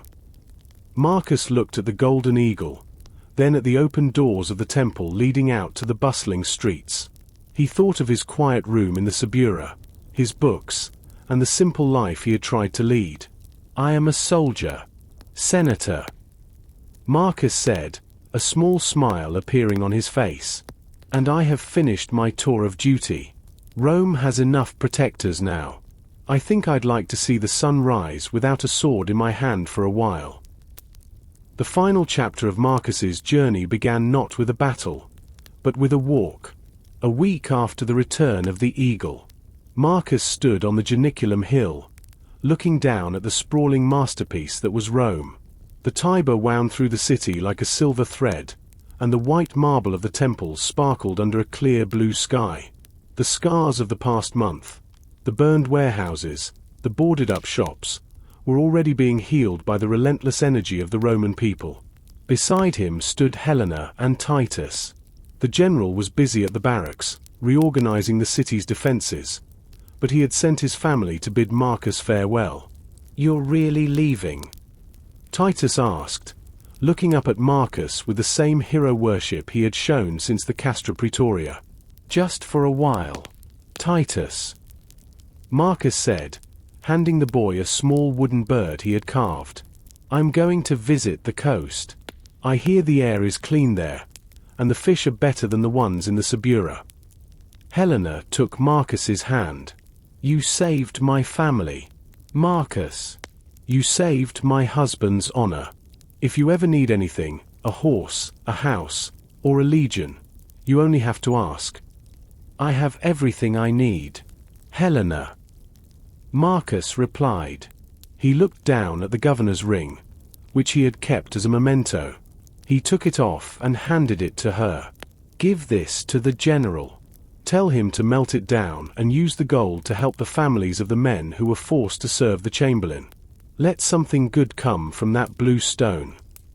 As they walked back down the hill, they met Lucius and Julia. The two of them were carrying a stack of scrolls, not secret ledgers, but ancient histories. They were working together to rebuild the archives that had been damaged during the chaos. "The library is open, Marcus," Julia said with a wink. "In case you ever get bored of the sea." Marcus laughed, a sound that felt more natural now than it had in years. He walked toward the city gates, his pack light on his shoulders. He passed the Temple of Vesta, where the flame was burning brightly, and the Great Senate, where the voices of men were once again arguing over the future. Rome was not perfect. It was a city of greed, shadows, and ancient ghosts. But as Marcus looked back one last time at the towering eagle on the hill, he knew that it was also a city of light. As long as there were men like Lucius, women like Julia, and citizens like himself who were willing to look for the truth in the darkness, the eternal city would endure. He stepped onto the road, the dust of the Via Appia beneath his boots. The mystery of the stolen statue was solved. The conspiracy was broken, and the investigator was finally going home. Behind him, the bells of the city began to ring, a steady, rhythmic sound that echoed into the hills. Rome was at peace, and for Marcus, that was the greatest reward of all.